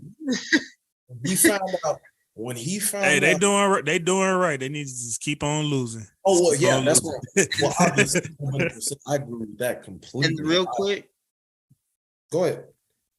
Oh, and real quick, the biggest thing is the Bears got in the draft Claypool. Now, at first when I saw that, I was like, "Oh, cool, he got Claypool. He's a good downfield receiver." Huh? What's the problem here? Oh, can't get freaking protection. You can't let the play extend or let him get finished with his route. If he's getting hammered in the backfield, there has to utilize his feet because Claypool's going to help him not use his feet as much. I don't know about that Claypool switch. But what I'm saying, like, bro, like I mean, it's better than anything he got, but I mean, that ain't saying much. That's the point. Like, at the end of the day, bro, you gotta you have to give him some time to let the route develop. Like, and everybody wants a Mahomes who can make a 70-yard throw running to their left back across field. Like, I don't think people realize how abnormal Justin Herbert and Mahomes' arm strength really is. Like, those are insane throws. So, and then on top of that, like, he actually has at least Travis Kelce or even Juju Smith-Schuster, like, to catch that football. And I don't even believe in Juju like that. But damn, he better than any receiver that's on the Bears right now by a wide margin. Right. Question. Oh, yeah, there's no question. No question. So, like, once Justin Fields found out, fuck it, I gotta skate, like, I gotta go, he became a top 10 quarterback damn near. Like people talk about his passing yards, but I'm like, bro, who does he have to throw to? Like, just name me one receiver besides Claypool on the Bears roster. Nigga, I wouldn't even name that. I'll still say name a receiver. Like, that's what I'm saying. Like, the only one that I would name, but I don't see him as like a high count. He's not someone to be like, oh my God, at least he has, but I say Mooney, but that's not somebody I'll say. Why? Because he got a halfway decent receiver. Okay. No, niggas, have you seen these? That's what he was just saying. Niggas really got 2-3 receivers these days. That's, you know what I'm saying, really like that. And then it be the half decent niggas. Yeah, this is a fact because you got to think about like the Vikings. Like, bro, you have so many arguments for best like wide receiver tandem in the league. Like, the Vikings have Justin Jefferson and Adam Thielen. Like, even Adam Thielen doesn't put as much. Last year you had us. You had with Cup and OBJ. Now this year you have Tyreek and Waddle, Tay and Renfro at the beginning of this season. AJ Brown and Devontae. At the beginning of the season, Stephon Diggs and Davis. At the beginning of the season, CeeDee Lamb and Gallup. Hold on there. Like I said at the beginning of the season. Don't be trying to throw Gallup in there, Mike. You could have stopped that CD. Hold on now, because Gallup did have a decent season last year, and they were saying he could replace Mark. That's why they gave him the money. Like I said that's why I said at the beginning of the season. I didn't say throughout this season. I said at the beginning of this season. I was saying, they got a CD. Once they got rid of Coop. I thought Coop and CD was the man. Coop ain't shit, man. Shut them. He wanted to go. I bet you would take that nigga right now. Ooh. You wouldn't be hollering all that Renfro Smith if Cooper came to the Raiders right now. I still would. Guarantee you that nigga's moving straight into that spot. Straight into it. He might come off the bench. You sound crazy. He might come off. Them boys can't shine his cleats outside of number 17. Stop playing. How do you guys feel about So Darren Waller can't hold his cleats? I said receivers, nigga. Nigga, shut the fuck up. I said receivers, nigga. Get that shit out of here, man. Because motherfucking Travis Kelce, that motherfucking wide receiver. I ain't hearing that tight end shit. Nigga ain't pat. When the last time you seen Travis Kelce throw a block? Thank you. He's a wide receiver. He don't block no more. I ain't seen that boy on the end of the line, and I don't know how long. He's always in the slot or on the edge. Nigga, they ain't got time for that shit. That nigga need all the targets for them to win the game. That's all Mahomes got. What you thought, nigga?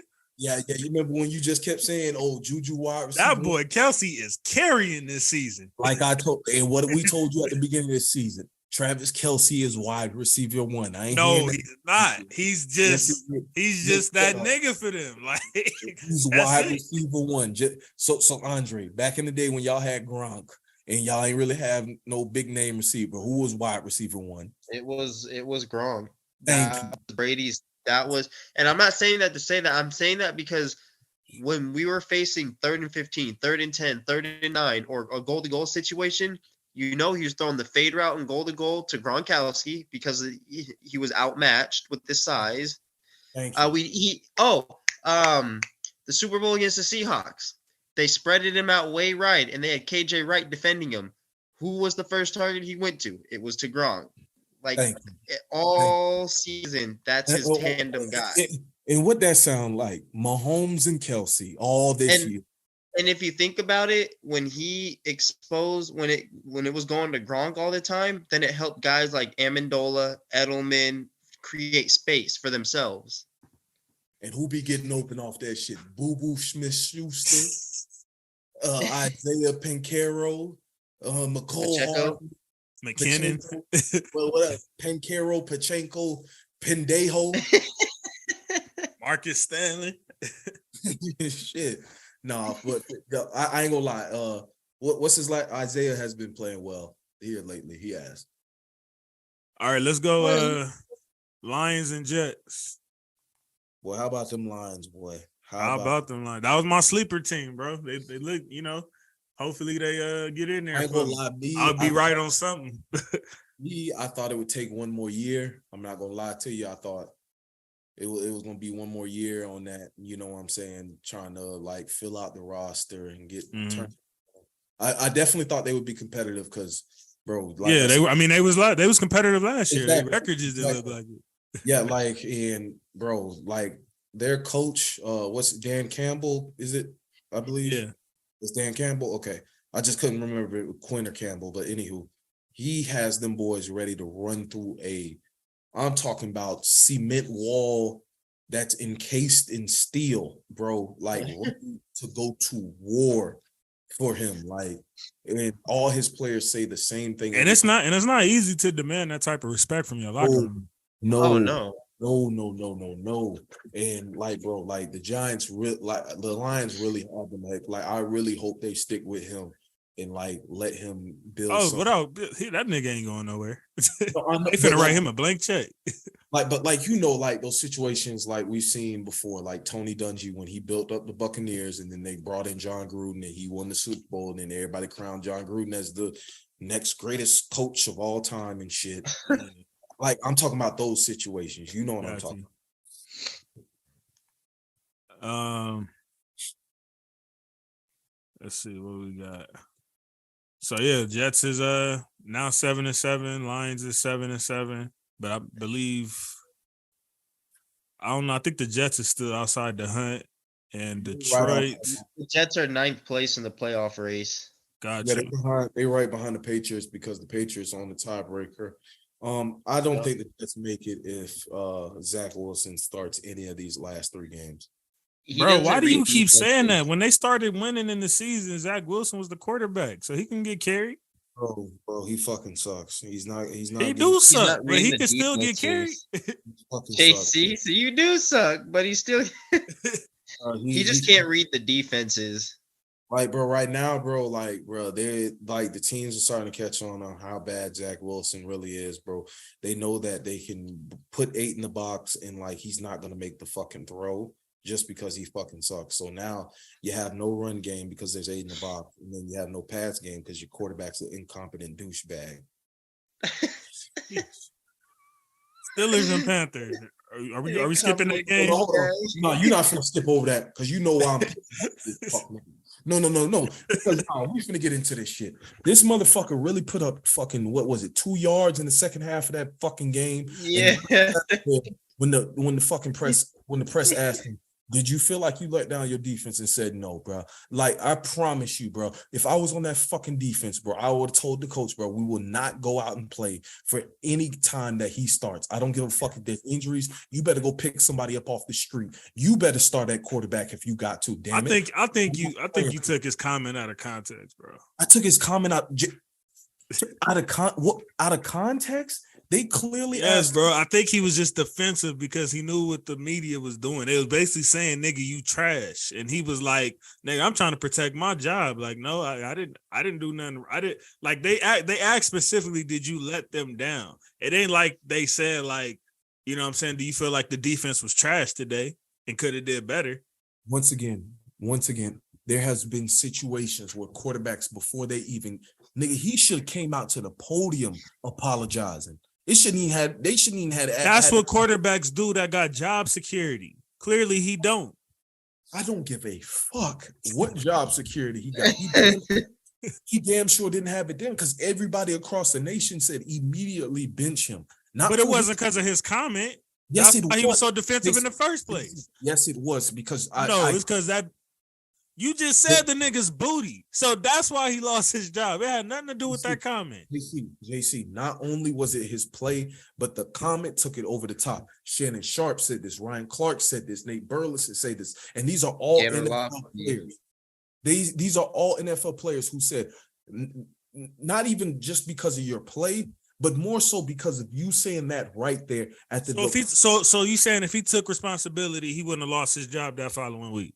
I'm not gonna say I'm not gonna say he would have guaranteed like that he would have had his job because he was already playing bad and there was already talks of that. But damn it, he would have had a better chance of starting the next week if he would have walked in there and said, the way I played today was unacceptable and I have to be better. But you didn't do that. Bro, you dead ass lost the locker room by saying that shit in front of them. Like, bro, you could have just said, bro, stop playing with me. Next question. All right, come on. We got a lot of games left. Any comments on the Steelers-Panthers game? That shit was boring. What even happened? Yeah, that was more of a. I think Let me tell you, the Panthers. You know what's crazy though? The Panthers have a legit chance to make playoffs. Y'all do realize that, right? Sam Darnold, you fucker, another fucker who was overrated, and picked. Hey, he better than Baker, bro. They about the same. Anyways, you throw the ball to DJ Moore. Last week I started him and almost didn't get in the playoffs because you refused to throw him the football. He only had a rushing attempt. Oh, so you mad about some fantasy spit? That's what that. Damn right. You damn right. At least Baker threw the boy the ball. So you're in round 2 right now, as of right now. Right now I'm in round 2 and I have some decisions to make tomorrow morning because yeah, me too. You know, Zay Jones is playing. He had that big week on Thursday. And Trevor does like to look his way, but they're playing the Jets, and he could be locked up against Sauce. Oh, yeah, Sauce. Sauce. I'm not going to lie. Sauce has been clamping all. Hell yeah. Him and what's his name? J.C. Horn. Yeah. I'm talking. What's the guy on the other side of the Jets? I can't even think, but he's having a decent season too. So, like, I don't know if I should start him or DJ Moore because of that 0.6 point performance because Sam Darnold refused to throw him the football. Jerry, did you make your playoffs? Unfortunately, I did not. You didn't make it at all? Nah. Oh, damn. This was the first time in 5 because I started doing it 4 years ago. And this was the first time I missed it. Damn. Yeah, so I feel kind of naked right now. Hey, you know what? I know that feeling, bro. I've been doing NBA fantasy since 2015. And last year was my first year missing the playoffs too. So I feel you. You know, it doesn't make it any better. I forgot who it was that made that tweet. He said, "I don't give a fuck about your fantasy or your points." I was like, "Well, damn." Oh yeah. So I'm in 2 leagues this year, and one league I had a bye, and the other one I won by the skin of my teeth. I literally won by like 6-7 points, and I had Justin Jefferson and Jalen Hurts go off, and won by 7 points. So I won by the skin of my teeth. So I'm just trying to get my lineup together, like Isaiah said. Doesn't it annoy you though? And I need to think quick because I'm trying to figure out if I'm gonna play what's the dude off the Jets, Zonovan Knight or Fournette. That's my decision. So, because for me, because with mine, I play the best team in the league. Well, who had the best team in the league, best record or whatever. and I was one of Oh, those. so you barely snuck up in there then? I was the last seed in the playoffs. Yeah. You had to be. You say you played the best. But the thing is, but like I said, Damn, he took that nigga out. Damn. No, I didn't. No, I didn't. He had a bye. So Okay. I think I played whoever third seed was. Top two seeds had a bye. But I beat him earlier this season, and I was one of the few. I think I was one of two people to give him a loss this season. So it's possible. Because like I said earlier this season, you just gotta hope a lot of things go wrong for him and a lot of things go right for you. My thing is, he got Josh Allen, Stephon Diggs, but I got Joe Burrow and Justin Fields, but Justin Fields plays them on Sunday. So I got a few decisions. Who does Fields play? He plays Buffalo. Who, the Steelers? I wouldn't do that if I was you. I don't know, man, because like, but bro, when he played the Eagles, the boy got 25 points. Did he? Bro, he was out that bitch. Damn. You know how he do? As I told you, once he found out, fuck it, just run. That boy, shit, he became a bad mamma jamma. All right, let's go. We got quite a bit of games left. Let's go, Chiefs and Texans. Wasn't that crazy, bro? We thought the Texans was gonna pull the ultimate upset, man. Yeah, I was talking to you about that too. Yeah, we was. Yeah, they almost did it, a couple weeks ago, or was that last week against the Cowboys? Like, don't get me wrong, like, yeah, the Cowboys. Oh yeah, they did almost crack them too. Yeah, I mean, so like the Cowboys been kind of fluttering these last few weeks. The Titans, excuse me, the Texans, they're playing like they're already like, hey, we ain't got nothing else to lose. We're already out of the playoffs. Right? No, for real though. I mean, we're just trying to mess up your playoff opportunities. Because they still got 2 games on the Bears for worst record, and I don't foresee the Bears. Well, the Bears could lose out. So they're about to get they probably gonna get what's his name then, Bryce Young. Whichever one they feel better about, Bryce Young or CJ, whichever one. I think they take Bryce. I think Bryce gets taken in that one. I'm not saying that I wouldn't be surprised if it's Bryce. I just also wouldn't be surprised if it's CJ. I would be. It's just whichever one you prefer, because like right now, like some people have questions about the injury Bryce sustained during this season and stuff, even though I do think he's still the best quarterback in this class, me personally. So you just never know. We never thought Mitch Trubisky would have been the first quarterback picked in that.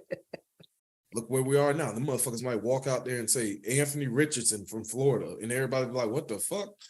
Boy, if a team ever wanted to redo on a draft, boy, I feel bad. Mitch in was the same draft as Mahomes. Worst, Damn. pick. The worst fucking pick.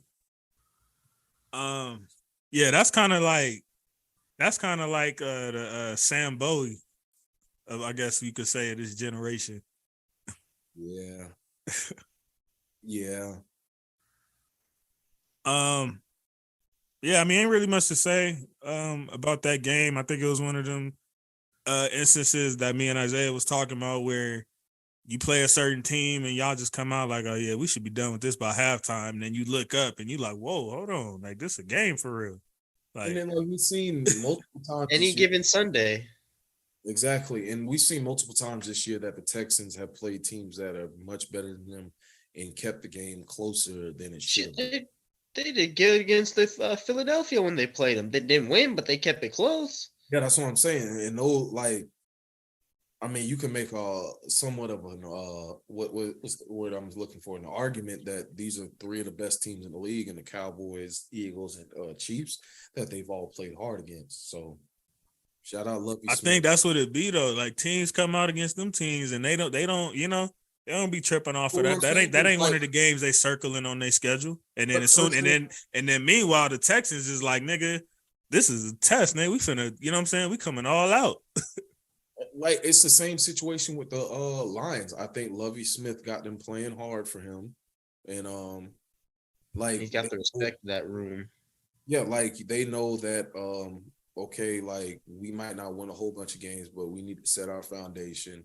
We need to go out here, and they're a young team, so like some of them people is learning experience. Yeah, 4th and 5th round picks trying to carve their way into the NFL, and hopefully get a call back from the Texans again for next year or another team because they done did you know what I'm saying? So like a lot of these players are just playing for contracts and other opportunities, you know what I'm saying? So they gonna play their hearts out. And if you go in there lacking against any NFL team, you can get beat. We've seen it happen. Oh, and it's happened more than one time too, and it's gonna Just like with the Colts last year, they could have went to the playoffs. Neither the Chargers or the Raiders would have made the playoffs if they would have just beat the fucking Jaguars. And the Jaguars only had one win that year up until that point. Disgustingly enough, I don't even know if that's a word, but disgustingly enough, the Falcons and Saints both still have a legit chance to make the playoffs. well Officially, the Saints Falcons. beat Atlanta I don't know. 21-18. Yeah, this is crazy. I don't know because what is that? The NFC South? South. They're in last place in their division as we speak. Yeah, like in the NFC South, everybody has a chance to make the playoffs. Yeah, that's. You have to. I think everybody's one game behind the Bucks. Like the same exact record. Yeah, you just have to win the division if you're going to make the playoffs in the NFC South.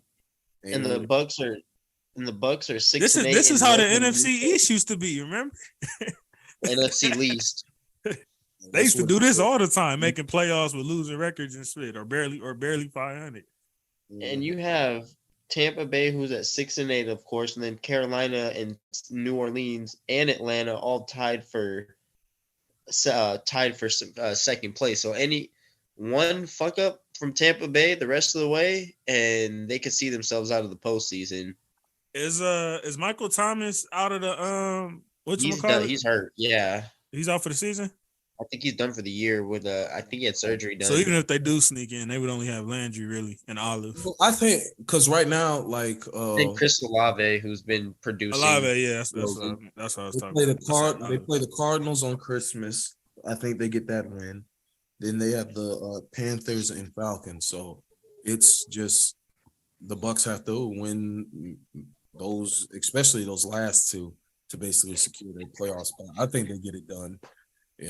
But I do think they're a one and done team in the playoffs. We got another blown lead. Cowboys and Jags. Trevor. Bro, that is all. Well, some is on the defense for sure, but that, and I don't, excuse me for saying this, but Dak Prescott. Dak be having some moments where I be like, man, he ain't it. But then he have other moments where I'm like, okay, Dak, Dallas, y'all got y'all guy. It's weird. That interception he threw, it wasn't just the interception that he threw, it was how he threw it, and it's why he threw it. Right. And for me, that is my biggest issue with him. He plays hesitant. And I feel like when you stop the run, you stop him. Or when you stop the run, you stop that offense. Right. He's very. There's some games like we were talking about earlier, inconsistency. There's some games where he's like, damn, he lit it up, 340 yards, 3 touchdowns, no picks. And then there's games where he just shits the bed completely. Yeah. It has to get carried by the running back. I don't know what got into Trevor Lawrence. He must have been watching the show, like you said, Isaiah, because ever since I started talking that spit, talking about that nigga ain't it. This nigga start going crazy. I told you. I said, bro, he's eventually going to turn the corner. I said, bro, he just needed to get all that Urban Meyer shit out of his system. And it seemed like you did. You was the only one defending him on this show. You right. I was like, bro, I think me and Tyrell was going there. Yeah, I was like, I don't think you understand how bad like Urban Meyer fucked this team up. Like the team has. So you think he's finally told himself, like, I'm not nigga, like I'm him. Like I think honestly, like his confidence, like. Because, like, bro, you got to understand, Trevor Lawrence has never had a season like that ever in his life. Like, I don't think he's ever had a season like that even in Pop Warner. So, like, bro, like, when you truly get on top, like, I'm not going to say he was completely on top of the world, but, like, when you're on top of the world like that, like, you're constantly around winning, and even if you don't win the championship, like, you're at least one of the best teams. Like, bro, it's kind of devastating to come in that bitch and you only win 2 games and like you the number 1 pick and you supposed to be the savior of the franchise and shit. Right. And you have one at that time, the worst head coach in the league by far, without question, teaching you all the wrong shit and devastating your confidence. And now Doug Peterson basically had to come in and say, all right, Trevor, I'm finna build you back up. I'm finna build your confidence back up, bro. You that nigga, you that guy, you that boy. Like, don't forget, like, you was the next coming of Peyton Manning, like, type prospect. You know what I'm saying? And like around Jacksonville, a lot of people are standing behind that boy, like, yeah, Trevor's our guy. But some people feel like, is he? But like, I feel like next year is his third year. I feel like next year, that's when you make that judgment. I give players 3 years. You got your rookie year. The next year they make adjustments. Then the third year, you should be able to make adjustments to their adjustments and be a pro. You know what I'm saying? So Isaiah, I got one more thing about this game. What's up? I will finally extend my apology to Christian Kirk. I looked it up I think if I'm not mistaken, he's at 1,000 yards or right there, and they still got 3 games left, which means he's probably on pace for at least like 13, 14 maybe, if he really goes off. So I can extend that to Kirk. He's got 73 catches, 966 yards, and 7 touchdowns. Yeah. So, and to be fair, it's like I knew Kirk. Like I was defending the Jags, like their thought process behind giving him the money, rather than them, looking at it just from a plain view. You said, bro, they weren't gonna get nobody better than that. Exactly. You know what I'm saying? So it's like let's at least get him something, and we got to overpay a little bit for it. And the better Kirk plays, the less of that little bit overpay it is. You know what I'm saying? Yeah, absolutely. Like we said, when you're in a situation where Jacksonville was, where okay, right at this very moment, it's not an attractive destination because you're not a winning team right now. You're not really gonna get anybody. So because if you're gonna give him 14, 15 million, he like, nigga, I might as well go over to the Bills or something. Yeah. I could have a chance at a ring and still get that same 14, 15. Yeah. So he was like, I mean, they had to overpay to get Trevor somebody because he didn't have anybody. DJ Chark left, Laviska Shenault left. Like, I'm not saying but that's usually what happens with teams like that. Like, I mean, I don't know if you would consider Jacksonville a small market because it is in Florida, but like when you got team usually, and that's in all sports, when you got teams like that, that's like small market or not very attractive to players. You got to overpay to get them, like to even get that ball rolling. We know this firsthand by when the Lakers were trash and they overpaid Deng and Mozgov. Hey, bro, I don't even want to talk. Isaiah, why would you do that? Why would you do that, bro? So Andre, you're not the only one who I get on with pain and shit. Like, you see, I'm a Lakers fan too. We was having a good conversation, my nigga. This nigga got to go bring it down. Dang, I don't mean to upset nobody, but y'all got a Celtics fan up in here. Oh shit, bro. Hey, kick this nigga off the league. So you Boston everything. Let me just forewarn, and this is and it's mainly because of I became a Boston fan through KG. He was one of my top. Him and Paul Pierce were one of my top players, besides Kobe, obviously. No. But you would disrespect to your name, nigga. What's your last name? You would disrespect. That's funny. It's funny because it's Lakes, bro. It's funny because it's Lakes too. Hey, but just know we chasing that championship ring. So what are you all Boston? Yes, I am. I'm all Boston. Everything Boston, every sport. Well, even though y'all cheated us out of World Series. What's the Boston tie? Who somebody from Boston, or you just took a? Nope, I just took my own route. Yeah, I watched when I was maybe 4th, 5th, 6th grade. I used to always watch like the late night games, whether it was football or anything, and I tuned into Celtics Blazers game. And that was the first time I got to witness Kevin Garnett and Paul Pierce play, and I was like, "Wow!" Oh, so that was the brand of Celtics basketball you became a fan of. Yeah, and people say, "Oh, you guys suck. You guys win. That's why you like him." No. Before we got KG, the season prior, we were dead last in everything. We went from dead last to 60. Yep. We went from Boston dead last to 60 right wins. and we went, and then the following year we went 60 wins after we got him. Is that Boston had Well, after you got him and Ray, don't forget that. And Ray Allen oh my God. So you got him and Ray. They don't forget that. that. See you just like a Celtics fan trying to leave out Ray Allen. Stop it. No, but I understand where he's coming from because like I told you, I became a Gators fan, Florida Gators, the college, that year that they won the national championship. But I mean, you from Florida though, so that's that No, part's but, like, understandable. But you know, like people called me a bandwagon because I came a fan in 06 and they won the national championship that year. It was just that I had never seen college football up until that point. And How close is Florida State to where you grew up? Florida State, Yeah. 2 hours, about same distance as Florida. How'd you avoid that? Because Florida State, I would imagine, is like everything in Florida. No, My pops is a Florida State fan. you gotta realize, like, and just as like, bro, the three biggest colleges: Florida State, Miami, and Florida. Like, so up here, it's like you got a mixture of all three of those. Like, you even have some Georgia fans. So like, it's not so Florida State is not king in Florida. Fuck no. Like it's okay. it's like quite like literally split between those three teams. Like the Miami, especially the 80s and 90s when they was running God. I would say they were definitely king of Florida.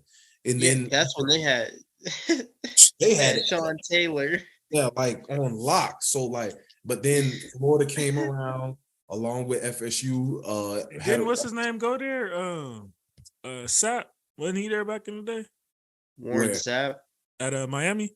Yeah, like that. Like, bro, that's what the entire fucking team, except for like basically like Ken Dorsey, like damn near had a Hall of Fame career in the NFL. It felt like like because they had so many names on that team. Like, so like then FSU had their resurgence in the late 80s, early 90s, but they still weren't on like Miami's level. Like it was just like Miami was built different, like for real. And then they have a documentary on them. Yeah, like it's a 30 for 30 on the U. Like, bro, you have to think about it. It's so crazy because, like, bro, The Rock was there playing football. Like, yeah, I heard about that. I heard about that. Bro, like, I heard he wasn't all that though, but no, obviously not. But like, I don't think people like understand. Like obviously to get to the U, you're not a bad football player, and I'm sure like if The Rock would have been like, all right, let me take football seriously because he's obviously taking bodybuilding and wrestling. You know who I was shocked that I heard like made the league was Terry Crews. Terry Crews was in the league. Terry Crews was in the league. You know who else was in the league for a hot little second? He didn't make it all the way, but he was on the preseason squad. Brock Lesnar. He played for the Vikings. Oh shit, that's right. Wow. He was defensive. But yeah, I think Cruz actually like got in some games and spit. Like I think he was Terry rostered. Crews, regular season. Yeah. That's crazy. Because that's how he started out, and then transferred over to Akron. I mean, shit, like The Rock did. Like, I mean, he knew that he wasn't like obviously had the bodybuilding and all that shit, but like you gotta be more than just strong to play football. Like that's half the battle, technique and everything. Right. Y'all done already spit it on the Broncos all day. We ain't got to talk about that game, right? I mean, I guess not. I mean, they win this week? Yeah, they beat the Cardinals though, with no Murray. Yeah. Oh yeah, because Brett Ripien started. So these niggas, Broncos basically just like they out here losing just to give the Seahawks something. Like that's crazy. I know, because my thing is, bro, you should be trying to win games so the Seahawks don't re-up on your pick, bro. Because they got right now. What is it sitting at? Like that's why I didn't care when the Rams beat y'all last week. That's why I wasn't tripping off winning. I'm like, they ain't our pick anyway. Keep winning, win as much as you can, just because they can. So the pick don't be as high. Well, the only reason I was pissed was because I wasn't pissed that necessarily we lost because I kind of, like I said, I want the draft pick, bro, because like I just don't feel like. But if y'all, I know that was a weird game. It was like I think you would have been cool either way. You know what I'm saying? But maybe it's the way y'all lost. That probably exactly. It's the way. Damn, bro, you're up. Like, how are you up 16-3 with under 4 minutes? 3 minutes left. Like it just made no sense. So, Bro, when y'all came back, and the crazy thing is you guys, when the Rams won that game against the Raiders, that streak was like what 3-something left in the fourth, and they just came back like yeah, that's that. what I'm I saying. was Like, like, they were down. wow. And It's then crazy. you let Baker do it of all people. That's the crazy thing. Like, because Tom Brady did it. What was it He's on Monday? dirt. Like To the literally 2 Saints. days before that. Yeah, he Yeah, did it to on the Monday. Saints. And then y'all let Baker turn around and do the same thing. Like I Look said, like Brady. like bro, I said, bro, That's why what- it was so funny to me. like I said, bro, why are you playing press coverage on a team who has no timeouts, no receivers, and all you have to do is keep I everything in knew front that of you? was next. Like all you have to do is keep Damn every- near no quarterback. like bro, like the only reason I ain't say no quarterback because Baker has won a playoff game. Like I'm not saying that he's top 10 or in, I'm not sitting up Baker here. won a playoff game or that defense won a playoff game. He actually didn't win a playoff game. Like the offense was at least decent that day. Like Nigga, because they came, if you remember correctly, nigga, the first play of the game, they came out swinging, nigga, over snap. Browns come take it in, boom. Okay, Fumble that's recovery 6, I first agree. play of the game. So it's I- like, did he really, okay, But- okay. Even if you want to make that point, the Broncos had not made the playoffs. You mean or the Browns? sniffed the playoffs. I mean, yeah, my bad. The Browns had not sniffed the playoffs till Baker had even got there. That's fair. You- That's fair. like- I just feel like people give him way too much credit for that. I'm not giving him that much. You never heard me say Yeah, I know. top 10, but like, bro, it gets to a point where they give him too little credit. You see what I'm saying? Like, there has to be a happy medium, bro. Like, like I said, at the end You of know the day, what's funny? You probably won't believe me, bro. But at the beginning of that run, when Baker first got cracking, when he came in the middle of that Jets game and brought them back, I used to root for Baker. I wanted him to, I wanted him to reach all the heights. I wanted him to take the Browns to the next level, potentially get to the Super Bowl, all that.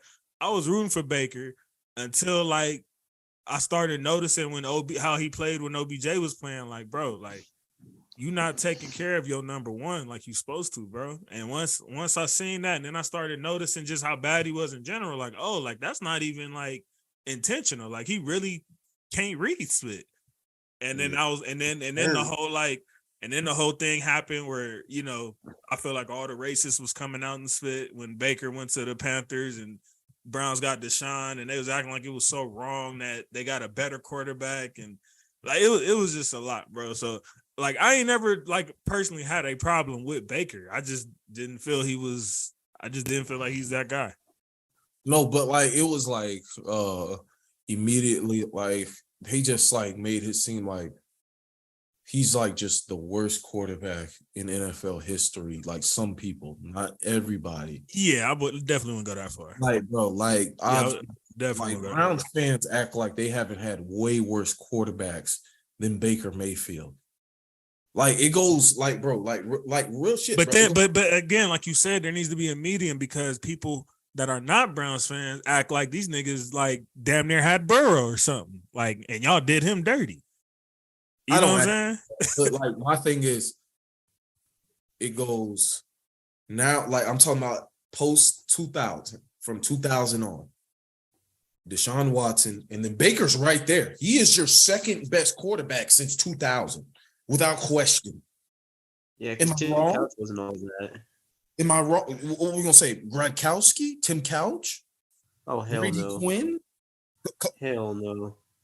what? Deshaun Kaiser? Somebody I'm not thinking of. Please, I'm begging you, please. There is not another Browns quarterback from 2000 to 2022 besides Wasn't Colt McCoy there? They've gone through so many Oh, you got it. quarterback coaches. It's not even funny. Did he log off? Did he log off? He does that when he gets pissed off. Nah, we want to try that again. We want to try that because I had to leave and come back. I heard you fucking correct. I know fuck well you ain't mentioned Colt McCoy. Baker is the second best quarterback in Thank the you. last 20 years. Thank you. I'm just saying for the Browns.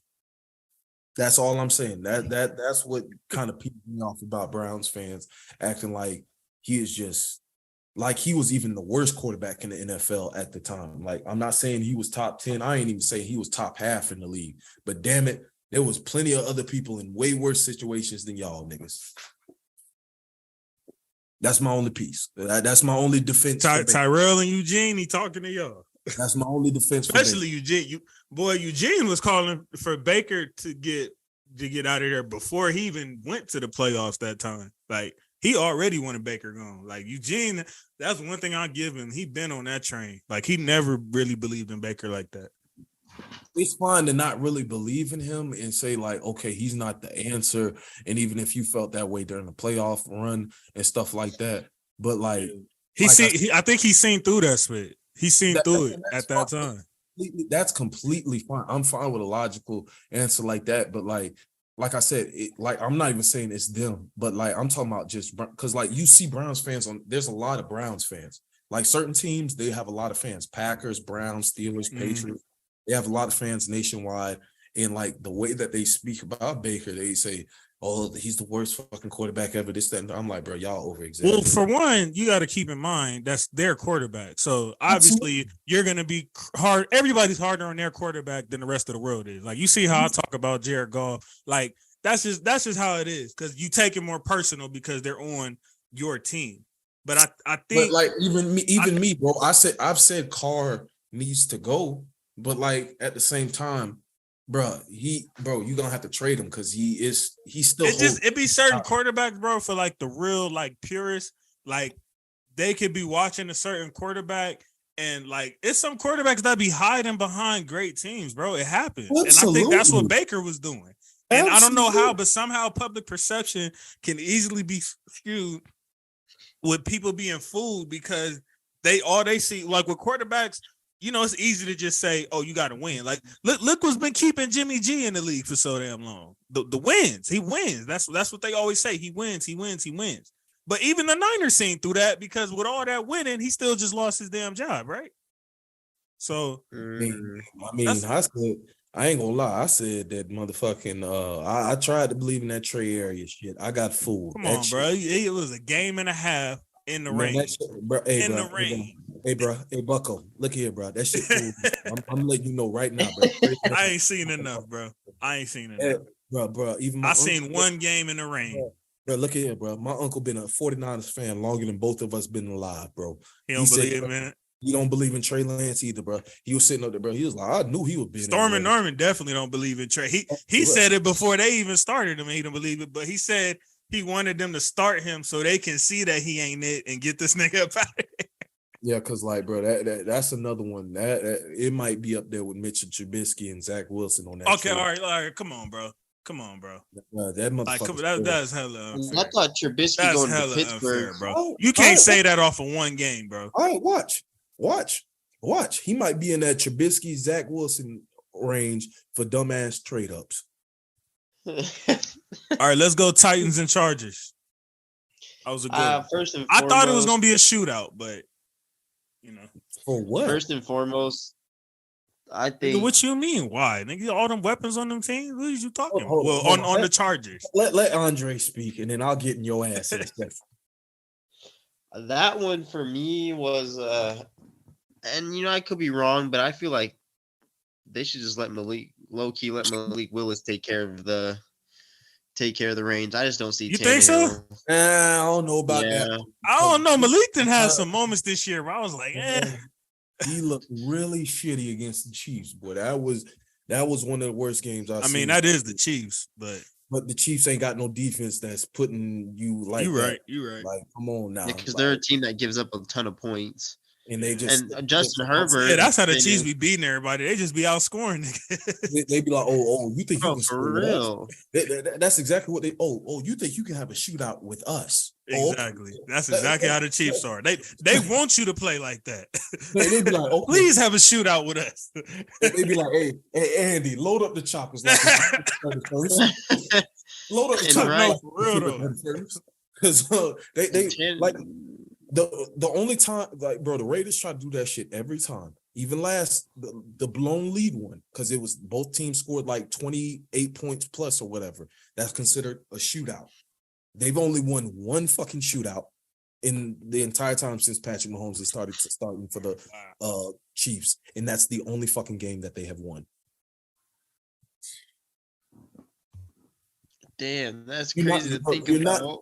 You're not gonna, bro. It's not gonna happen, bro. Like, bro, if you want to beat the Chiefs, bro, you're gonna have to, bro. You're gonna have to play some defense, and you're gonna have to figure out a way And to stop. easier said than done, by the way.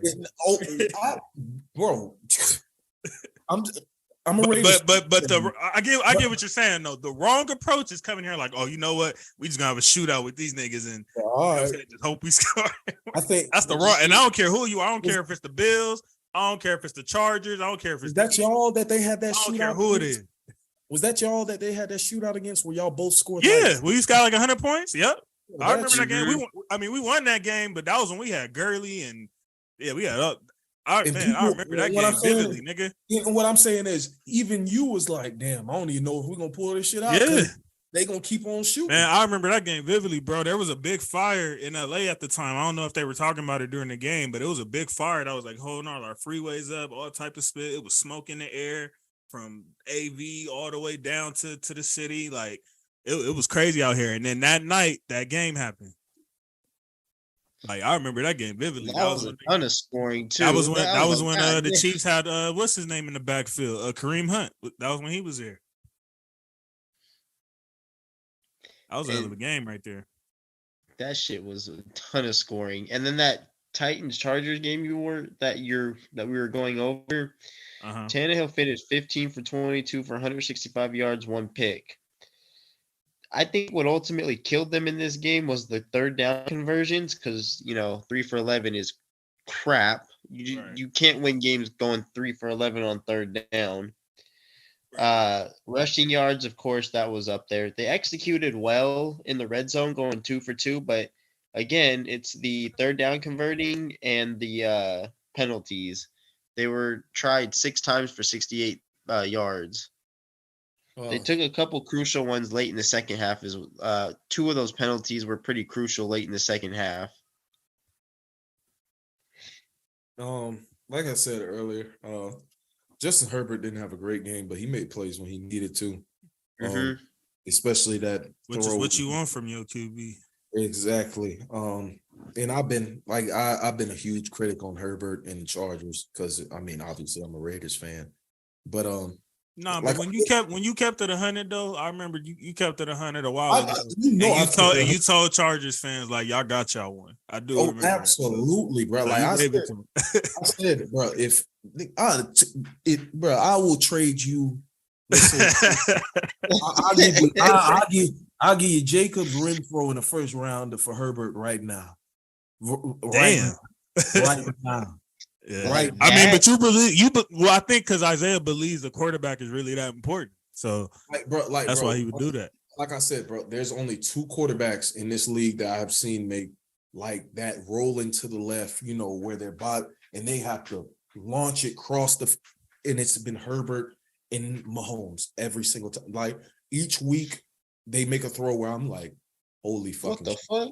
Exactly. Like how the fuck like Josh Allen does that. He has that same arm strength, but not quite as accurate as Mahomes and Herbert are when they make those crazy throws. You see what I'm saying? Mahomes and Herbert make those like don't try this at home type throws. Yeah, and like I said, that's not no shade to Josh Allen because he's a top 5 quarterback in this league. So top 2. No. Top 2. Nigga. Put some respect on it. No. Anywho, so maybe top 6. Thank you. Yeah, y'all niggas is drunk. Thank you. Y'all niggas is drunk. Y'all niggas is drunk. No, not even. Hold on, no. F all that, Isaiah. F all that. Thank you, brother Lakes. Thank you, brother Lakes. Thank you, brother Lakes. Dre, who's the 5? Who? What? Say that again. Who is the 5? You said he's top 6. Who's the 5? I need to hear these names. Mahomes. Yeah, certainly Mahomes could be one. Let me go Joe through it. Burrow? I just made a I'm not. We're list. not I talking to you. literally made- Hold on, this nigga's on mute. He Go said, ahead. Off mute. You said Mahomes, and you seem like you're struggling already. "Oh no, I got Mahomes. Believe it or not, I do have Mr. Purdy himself just from the last couple of weeks. Who? And yes, I'm putting Purdy in that discussion.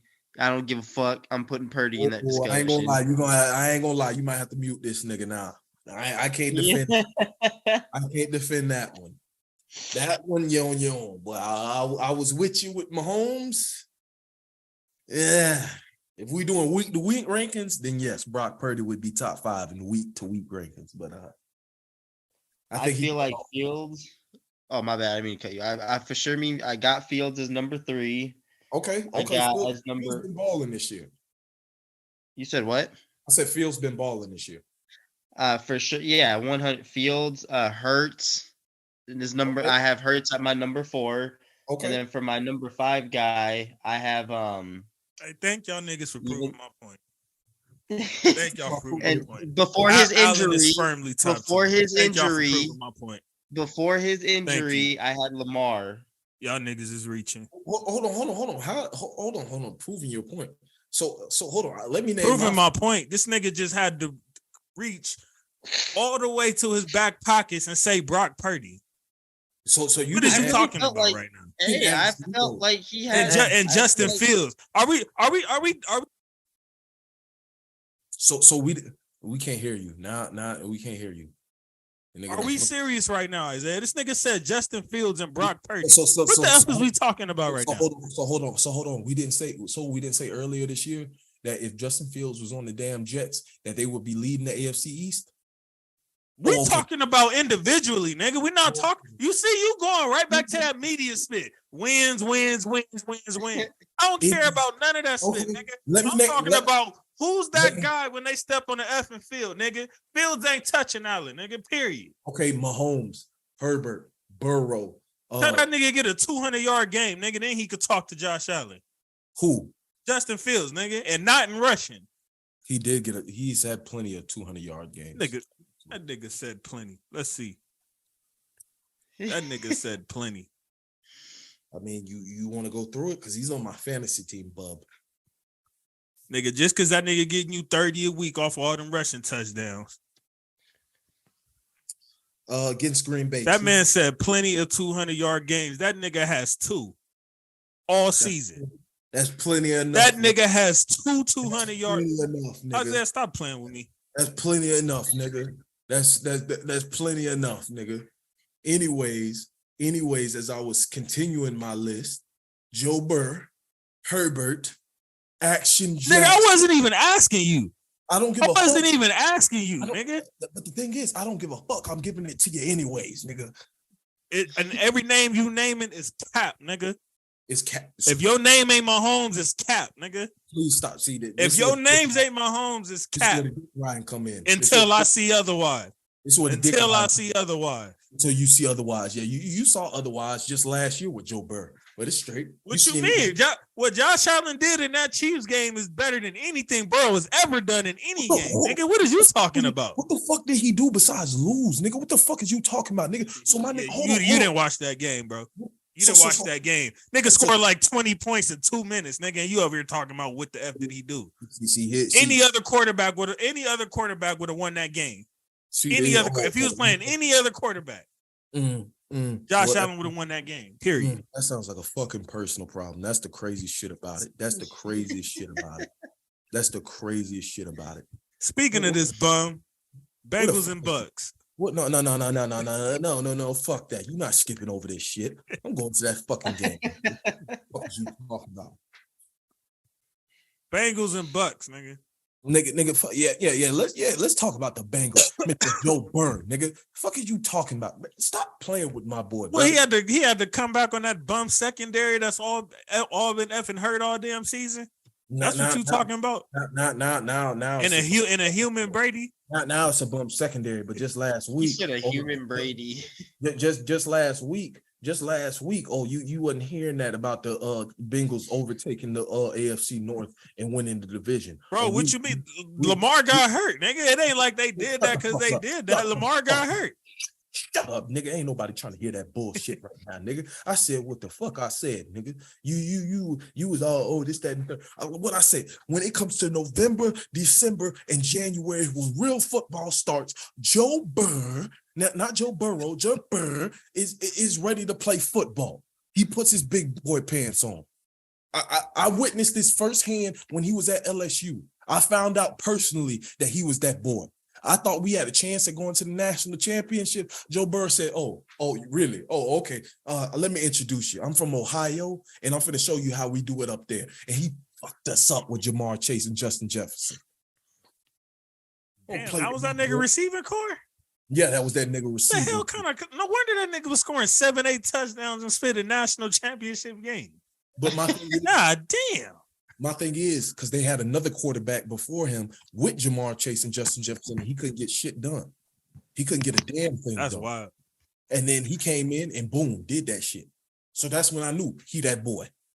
LSU ain't had a quarterback since Jamarcus Russell. That's when I found out, okay, yeah, Joe Burrow, that boy. Playing with Joe Burrow. So this nigga, but you got the Bengals going to the Super Bowl? You know what? Fuck it. Eagles, Bengals, Super Bowl. That's your Super Bowl right there, nigga. Fuck. I'm changing my Super Bowl. That nigga pick. believe in them Eagles, boy. Man, fuck you talking about, man. Joe Shiesty, man. Get it done for this motherfucker He right said here. Joe Shiesty. Because like you said. You know what? Man, I'm hoping Dubray prediction come true. No. Fuck That nigga get that Dan Marino syndrome. Because we sat up here and we said that the players possibly watching the show because Trevor Lawrence then turned the corner. Every player that we slander usually turn the corner. Niggas turn up. So you slandering Mr. Joe Shiesty, the Don, Mr. Joe Burrow. Man, hey, Joe Burrow, show this nigga. I was slandering this nigga on our third episode, nigga? On the third episode, I was slandering this bum. Shut up. I'm not hearing that shit. Mr. Shiesty, put the shades on with the turtleneck and turn up on his fuck ass, man. Turn up on his ass, man. Ain't nobody hearing that shit, man. If that nigga even makes it that far in the playoffs, that nigga's going home. That nigga ain't going to no Super Bowl. That's what y'all said last year. Matter of fact, let me see. What's that AFC looking like? That's what y'all said last year, wasn't it? What that AFC looking like? Wasn't that what y'all said last year? Yeah, last year they were supposed to lose in the first round. Them niggas got lucky. But when I said, hold on, but when I said that whistle was inadvertent and that touchdown shouldn't have counted, nigga, stop crying. Oh well, that was a stop crying moment because y'all still gave up a touchdown regardless. How the fuck do we give up a touchdown? I'm talking about Derek Carr not getting that last play. Nigga, the whole point is if nigga threw a pick on 4th and 7 because he tried to force it into his best receiver. And it was 1-on-1. That's why I said when he does shit like that, I'm fine with it getting picked off. These niggas. If the playoffs were to start today, the Bengals would be playing the Chargers, which would be perfect because Herbert could finally show y'all niggas. They dubbing that. Next. Who would be you could make that face all you want to. Make that face all you want to. You better hope the Chargers even get in the playoffs, nigga. Hey, no, you better hope they don't, nigga. That was your prediction. Remember, you said they ain't making it, nigga. And I still you looking real wrong right now, nigga. You about to owe Herbert, that boy Herbert, an apology, nigga. And I still think they won't make it. And if they do, hope. You hope they won't make it, nigga. It's a difference. You hope they won't make it, nigga. It's a difference. Nope, I believe that they won't. They have games that are winnable on their schedule coming up here, but I do think that they will fuck around and fold and lose games that they are supposed to win. They do that. They do that. Like they always do. And it's always towards the end of the year, too. All right, so do y'all think the Giants are gonna make it over the Commanders if they make it? Commando, Redskin, whatever the F they name is. Honestly, I could see the Commanders walking away with that win only because they've shown that they can do good against good teams. They did it against Philly. and they've done it a couple other times since. And they're what 7-5-1 or 7-5 this year so far. 7-6-1. 7-6-1. Okay, I honestly think they can. I think they can pull off that upset. I can see that happening. I'm not gonna lie. So you don't think Giants put the nail in the coffin yet with that win? No, I don't Even though think that so. would help their tiebreaker case, because I think It- there was a tie. Bro, it would if they wins, that for sure will help their tiebreaker. I don't know. There's something about the Commanders that Heineke, that guy is just Woo! Talk about it. he That boy be slanging that thing, don't he? bro, and he's not scared. He's not scared. not. If he throws a He pick, got if he throws a that pick, it's boy, I don't care how good these quarterbacks is, niggas be naming and all of that. I cannot think but only one or two quarterbacks that got as much heart as that boy Heineke when it comes to slanging that rock. and Because, he like I throws said, an interception. when you know for a fact, motherfucker, like you ain't even supposed to be in this position. Ain't Right. nobody even expect you to be here winning these games and It's shit. like what you got to lose. If I throw 3 picks out here, all I'm gonna do is just go back to the bench where I was at anyways. Right. So I might as Yeah. well throw that bit. There's only I think he only thinks of not what can't be, but what could be. Yeah. You know what I'm saying? Yeah. And I think Yeah, he doesn't think that's of- the mental block a lot of quarterbacks don't have, because it's scary. You know, as a quarterback, one bad season, boy, you could be out of here. Like it's that bad these days. It's kind of like a head coach in the NBA. Like They don't even you let be you finish gone the in the blink of season. an eye. Yeah, but I think. Oh, go ahead, Andre. My bad. Oh no, I apologize, bro. No, you They good. I honestly see it just because the command, and they're not just it's not just that they're winning on offense, it's they have a real feisty defense, and it's not easy to score against them. It may have been in the And beginning. Chase Young didn't even play the other night. Yeah, and if they get Chase Young back, oh Lord, that defense will for sure stand out more. But they're doing just fine as it is. And like you said, back to Heineke, he's not, like you said, he doesn't care if he throws 3 interceptions because he knows, okay, well, let's go to the bench if I fuck up. Oh, and by the way, they hold Washington in this game, by the way, 2-3 different times. So they had to, you know what I'm saying? But I get it. It's New York, Big Like, Apple. I get it. They No. hold them niggas, all them PIs and invisible whistles and all that bullshit. I get it. Washington's not the sexy team, so My them thing, niggas got hold. my thing here is, and that game was played in Washington anyways. But what the refs got to do with that? The refs ain't from Washington, nigga. You were saying it's New York. I thought you were saying that like they were at home, but my bad. Like I see Shannon Sharp's point because he said like, bro, as the X receiver, like when you over the ball and when you're not. But at the same time, bro, if I point to the referee, And he say I'm good, or I say I'm good. Like, even though I've never played in the NFL or even high school as a receiver, like just playing flag football, because you do the same exact thing, like with just line of scrimmage play, just saying, hey, am I good like that? I'm not over the line of scrimmage, and the ref will say, you're good. Like he'll give you a straight up thumbs up, and that's what the Right. ref did. So why the fuck would you give him a thumbs up if, like, you know what I'm saying? Like, you made him think, like, granted, like I could see obviously he wasn't on the ball. Like, bro, you can look down and see you wasn't on the ball. But like, bro, you gave him the thumbs up. Like, come on. And then and then these niggas didn't call the PI at the end. yeah, I was just about to get at. Like, that was, that was- nigga grabbed his whole neck. yeah, like that's clear cut definition of PI. Like, I don't know more. And What niggas you- be trying to complain about what what's his name did. That nigga Coleman did when he was with us with that Saints game. Now hold on now. Now hold on. Nigga. Nah, nigga. Nah, nigga. We is not finna let you get away with that bullshit right here, right now. No, sir. You did not just say that's about the no. Bro, he grabbed the nigga whole neck. JC. He hit that. J- JC, your background, his background is how JC feeling right now. Like literally, like, bro, y'all beat them allegations so hard that year. Like, full damn well Like I even agreed with Tyrell at this podcast saying like the Saints still had chances to win the game after that, but like, come on. Not to mention, people don't be mentioning the calls that them niggas had just got right before that, where they had took a touchdown from us. But that's neither here nor there. Those were actual. We didn't win anyway, so that year don't even matter. Controversial calls, nigga. That was consensusly pass interference, my boy. It wasn't no question. So don't sit up here and try to make it seem like the refs was picking on the Rams, nigga. Now, where was I? The Giants. Yeah, this win did help them with the tiebreaker case because these next two games that they have against the Vikings and I should say 2 out of the next 3 games are against the Vikings and the Eagles for the last game of the season. They play the Vikings next and the Eagles last game. But you know what the crazy thing is though? Like, we believe Washington can get those.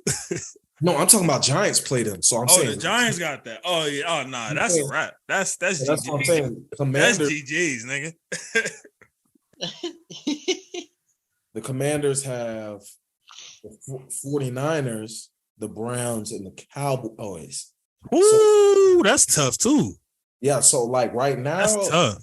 I think the Lions might have the easiest finishing schedule out of all the teams that got a chance. Well, let me see what the Lions remaining schedule. I think they said all the teams they got is all losing records. Wow. The Lions play. Oh my gosh, they play the Panthers, the Bears, and the Packers. Wow.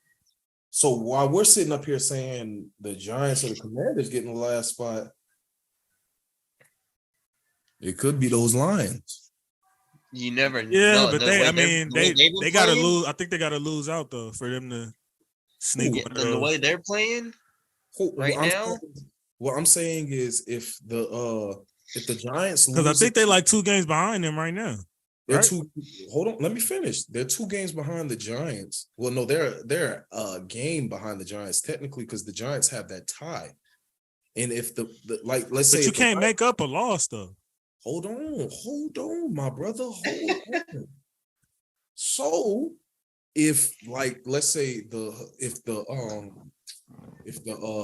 Giants so happen to finish 9-6 or what is it, 9-7-1, and the Detroit Lions finish at 10-7, they will go to the playoffs because that tie only counts as like half a win. That win, even though they have a full the 7 full losses, that 1 win counts more than that half a win for the tie. Right. Tie, yeah. Damn, we really can't. Damn, I didn't think about it. Lions could really fuck around and get in the playoffs if they win out. And if they do, I'm pretty sure don't nobody want to see them niggas. No, ain't nobody gonna be. No, I don't. It's funny because if they do make the postseason, except for us 3, everyone else outside of our little vicinity, everyone else will see. Oh, they made the playoffs. Yeah, it's the Lions. Oh, they'll lose. Nah. Yeah, but us they 3. hey, them teams can come in there like that if they want to. Bro, that's what I was saying. Us 3, we know the Lions can come in here and really fuck you up if they want to. Bro, they'll fuck around. You never know. They damn near check every box. I mean, golf ain't all that, but like when he got weapons, he's decent. That's like another like damn near Garoppolo type split. Like what he did in 2018 when you give him a bunch of weapons. So he got the weapons. Yeah. So it's like, and I want to ask you, brother, and that's the point I was making to you when I said golf isn't as bad and he's been to a Super Bowl. No. He's still as trash as I said. But when he got weapons, weapons, he's okay. No, nigga, because then during that year, he was easily top 10, bro. Like, bro, you're not finna sit up that specific year statistically, yes. Nigga, bro, the whole time, bro. But he was also bottom 10 every year after that. No, bro, stop. Yes, nigga. Go check the numbers. Yes, nigga. Stop the fucking cap, nigga. Stop the fucking cap, bro. I'm telling you, it's because he's not a Rams fan. He wasn't watching the Rams, bro. It's me, nigga. That's what it is. Bro, stop, bro. No. You need to stop this right now. You have to stop this, bro. I understand you're a Rams fan and it hurts more because he was mid-grade and shit, bro. But he was just mid-grade, bro. Don't get me wrong. That next year, he did throw quite a few. Do you know this nigga threw like 11 picks in the last 3 game stretch, bro? That's not mid, nigga. That's dog spit. That's dog water. That's garbage truck juice. He was terrible. I remember when Lamar MVP season, when the Ravens beat the dog spit out of us, and everybody in that stadium was leaving. We was still at USC at the time. Everybody walking up out of there was saying the same thing consensusly. Get this nigga the F up out of here. Everybody. Of course, a non-Rams fan wouldn't care about that because y'all wouldn't pay attention. Here this nigga go. Once again, the nigga was fucking mid, nigga. If you compare him to every fucking quarterback in the fucking NFL, throughout that fucking NFL, this motherfucker was right in the middle of the pack. No, he was every not, damn bro. category. Not after that Super Bowl year. No, he was not. Bro, he's middle of the pack. No, he was not. Bro, go check the numbers, nigga. Nigga, I'm looking at the numbers right now. I'm not even looking at you. I don't even see what you're doing. What I'm looking at right now is the numbers. Bro, matter of fact, he's top 10 in no, my bad. That was the year after. Nigga. Hold on. Hold on. I was looking at his last year with the Rams, but he's middle of the pack in completion percentage, middle of the pack in yards, middle of the pack in touchdowns. What? Go ahead. What? You know, Cooper Kupp was like he wasn't doing what he did last year, but you know he was always like top 5 in like yards after catch every year, right? What the fuck are you saying? I don't give a fuck what you hollering about. Wasn't doing You're naming one nigga on the fucking team. So all 4,600 yards came from Cooper Kupp? Damn near. Get the fuck out of here, nigga. So let's go to the year. Let's go to the year. Where the fuck is Cooper Kupp? Because now I'm aggravated. Now where's aggravated for what, nigga? We the ones that missed playoffs and couldn't win a Super Bowl because of that bum. Cooper Kupp had 1,161 yards and 10 touchdowns. Why did Stafford come to LA and win the Super Bowl the first year? Why did Stafford come to LA and win the Super Bowl immediately with practically the same team? Why? So hold on. So no, Andre, I got this shit. I'm gonna use the same fucking analogy used early in the show with the fucking 20 listeners. You had the fucking dream team out there. Stop fucking playing with me. I could have went out there and played quarterback for y'all ass. Stop fucking playing with me. Nigga, Jared Goff was playing quarterback. He didn't do it. Stop playing. Didn't do it. So Jared Goff had Von Miller. He had everybody that was. No, but he had Sue. He had Sue and Aaron Donald. You're comparing Sue to Von Miller? You comparing Sue to Von Miller? Look me in my face. Come on. Look me in my Aaron face. Donald, nigga. This isn't. Oh, I'm not talking about right now. This is subject. What 4-5 years ago now. Next subject. This is 4-5 years ago now. Next subject. Exactly, Even 3-4 years ago, nigga. Nigga wasn't on Von Miller level, bro. I'm not saying Sue is trash. He's a Pro Bowler. He's a fringe Hall of Fame. Nigga, first of all, okay, let's keep it a buck, nigga. First of all, Von was not doing all that in Denver, nigga. He came over here with AD and started doing all of that. He was not doing all of that. I'm just talking about last year, Isaiah. That's it. Last year he was not doing all of that. He started doing that more so when he got next to AD, like everybody else effing do, like the Leonard Floyds and Corey Littletons and Dante Fowlers and all of them niggas did. You just compared Leonard Floyd, Dante Fowler. I was making. You see how this nigga goes way off the track of what my point was. He goes way off the track of what my damn point was. So AD gets niggas paid, bro. Is my point. He gets niggas paid. So you talking about a two-time defense?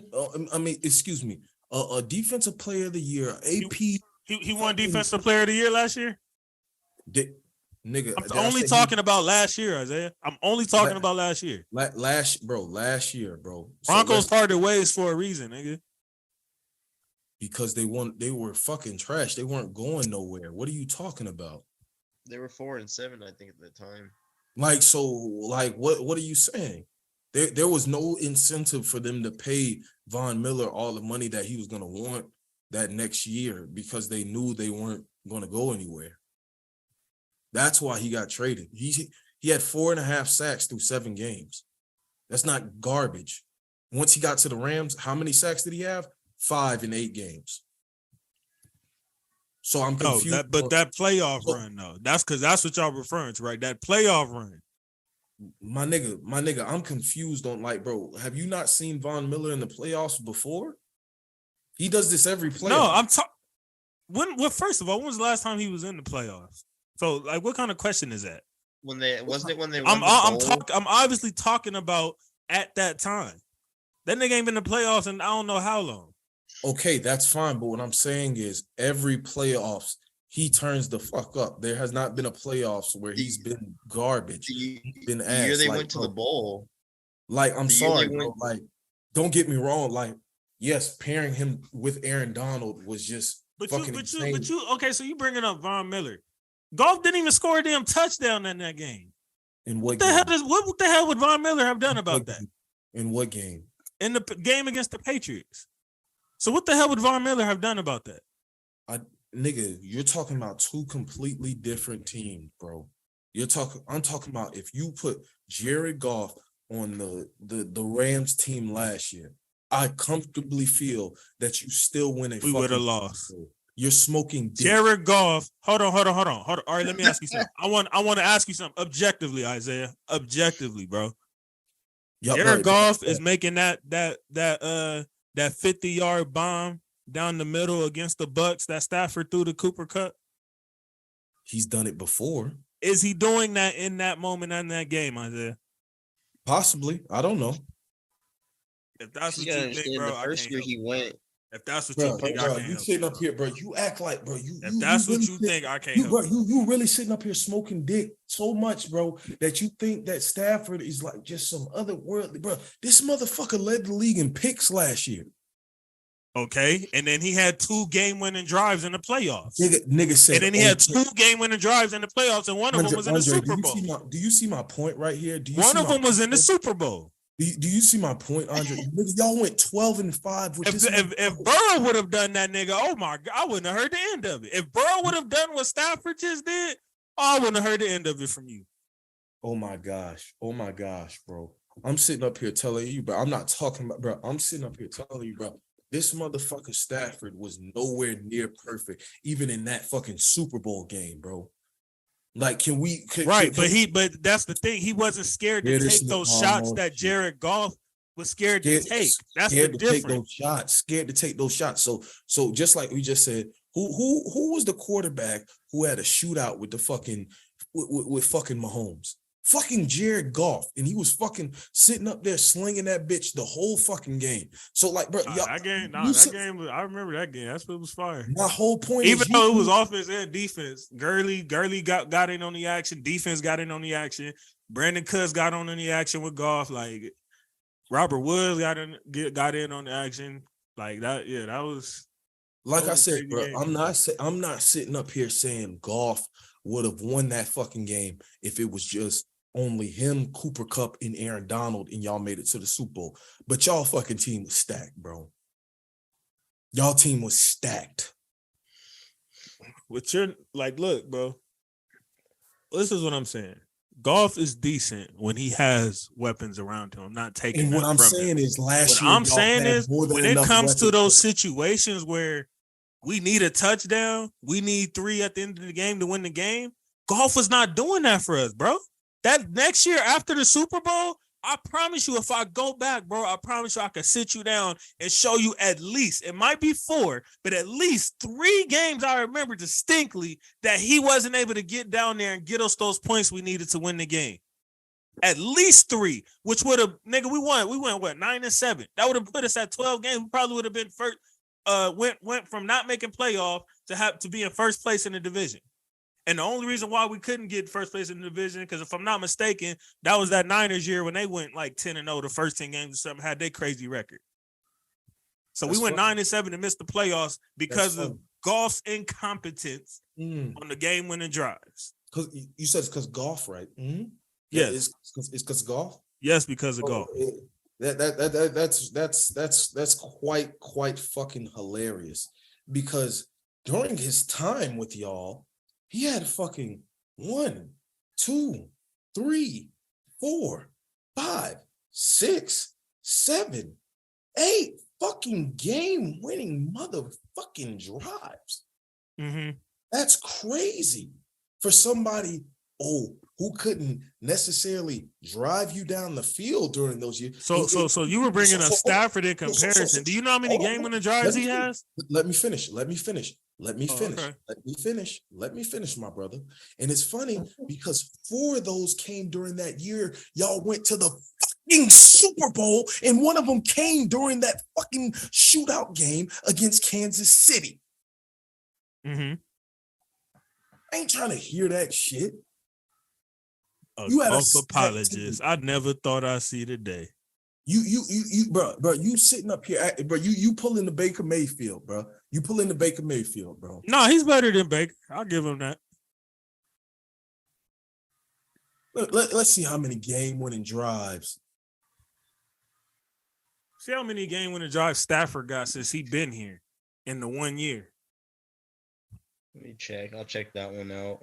No, I'm on it already. This nigga said 8. When did Goff get here? What was that? 2016, 17?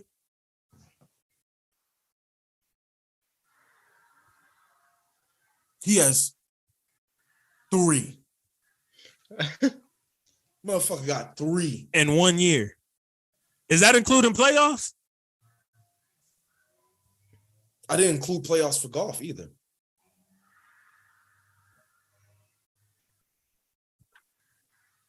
I didn't include playoffs for Goff either. Okay. This nigga defending the nigga who couldn't get 1 touchdown in the Super Bowl. That's crazy to me. So Cam Newton's ass now. Now, yeah. No, I'm talking about during that year. He should have been released and traded after that year. Cam didn't have no heart. That nigga didn't stick his nose in and go get that fumble. That nigga didn't stick his nose in and go get that ball. That's crazy. That's insane. That's insane. Am I lying? That's insane. Am I lying? You got it. Hey, Dre, you remember that game, right? Yeah, against the nigga just looked at the ball. That nigga didn't want to win that. Nah, Dre, the Panthers should have released Cam Newton immediately following that game since he didn't score a touchdown. They should have traded him immediately. Because I just feel like that 13-3 Super Bowl, to tell you the truth, it was I forgot. Damn, this nigga team was always every Super Bowl we talked about. This nigga team was in it. What the hell? Yeah.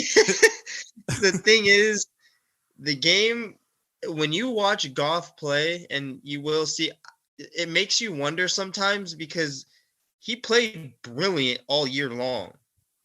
Like, he played amazing, and it got to the Super Bowl, and it made you wonder: was McVay in his ear too much, or was that him trying to force shit? That nigga was getting carried by Gurley. That's what the F was going on. Yeah, but then Gurley only had 30 yards that game. The threat. No, I'm talking. No, I'm talking about throughout that season. Gurley had his arthritis by the actual Super Bowl game.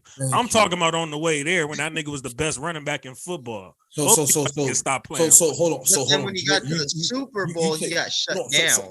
He didn't get shut down. He was hurt. That nigga ain't played since. So now he was hurt in the Super Bowl. Whole year dominated, but now he's hurt. So they knew the nigga was already done. That's why they started playing C.J. Anderson. Bro, I just sat up here and told you he had 4 games. And you notice when Gurley ain't doing spit, Goff ain't doing spit, which actually proves my damn point. Get the fuck out of here, bro. Like, please stop, bro. This motherfucker had damn near 5,000 yards with 32 touchdowns that year. Only 12 interceptions with 4 games. On the back of who? What are you talking about on the back of who? So Gurley's making these passes? No, I'm talking about having Gurley as that threat, nigga. Where he got playing against damn JC, you gotta stop. You gotta stop, bro. You gotta stop, bro. This shit is insane, bro. So you telling me a dynamic running back like that? You don't have the league's best offense on the back of just a fucking running back, bro, anymore, bro. Like that shit just don't happen, bro. Y'all had the league's best fucking offense, period, bro. Like, well, yeah, Sean McVay. So that's why I credit that. So all of it's Sean McVay and Todd Gurley. That's it. Most of it was Todd Gurley and Sean McVay. Holy shit, that shit is. And insane. Aaron Donald, my bad. Aaron Donald. Insane. That shit is insane. So not when y'all beat not when y'all beat the Raiders to open up the season, and let's see, Gurley only had games now. You really want to do that? Like, bro, I could, like, Really bro, wanna nigga, do- I don't like, think bro, you want. That's the sitting up battle you here want to do with saying Jared carried. Goff, bro. Nigga, you sitting up I'm here letting saying you know that right carried. now. You sitting up here saying carried, bro. You sitting up here saying carried, bro. Jared Goff did exactly what he was supposed to do, bro. Jared Goff did exactly what No, he he was did not. He was supposed to win a Super Bowl, so he didn't do what he was supposed to do. Motherfucker, he went up against Tom fucking Brady. What the fuck is you talking about, nigga? You got couldn't two- score a point, nigga. A JC, point. A Bruh, point. Oh my god, bro. But So, it was like, experienced versus inexperienced. As like, well. bro, like Andre, bro, like It was he, chess bro, and like this is that checkers. sport, bro. This that spoiled ass LA shit that I'm doing right now, bro. Like, what the fuck Bro. is you saying, bro? Like, bro, the because team that whole bro, game, Bro, do you understand when teams relocate, bro? It takes them forever to even think about getting to a Super Bowl, bro. And y'all got there in what was it, like 2-3 years, bro? years. Bro, Jared Goff that season was easily a top 10 quarterback, bro. Whether it was because he had that team. I never denied that. I never denied that So part. what are you talking about on the I said the back- following season and up on after that, he was bottom 10. He was not bottom 10, bro. He was I- bottom so- 10 after that. You're bro. saying he's bottom 10 because of how you felt about him personally, because he was on your team. By every single fucking number, he was middle of the pack. He was not moving the needle. And that's why y'all went 9-7 and 9-6 those next 2 years. That's middle of the pack, JC.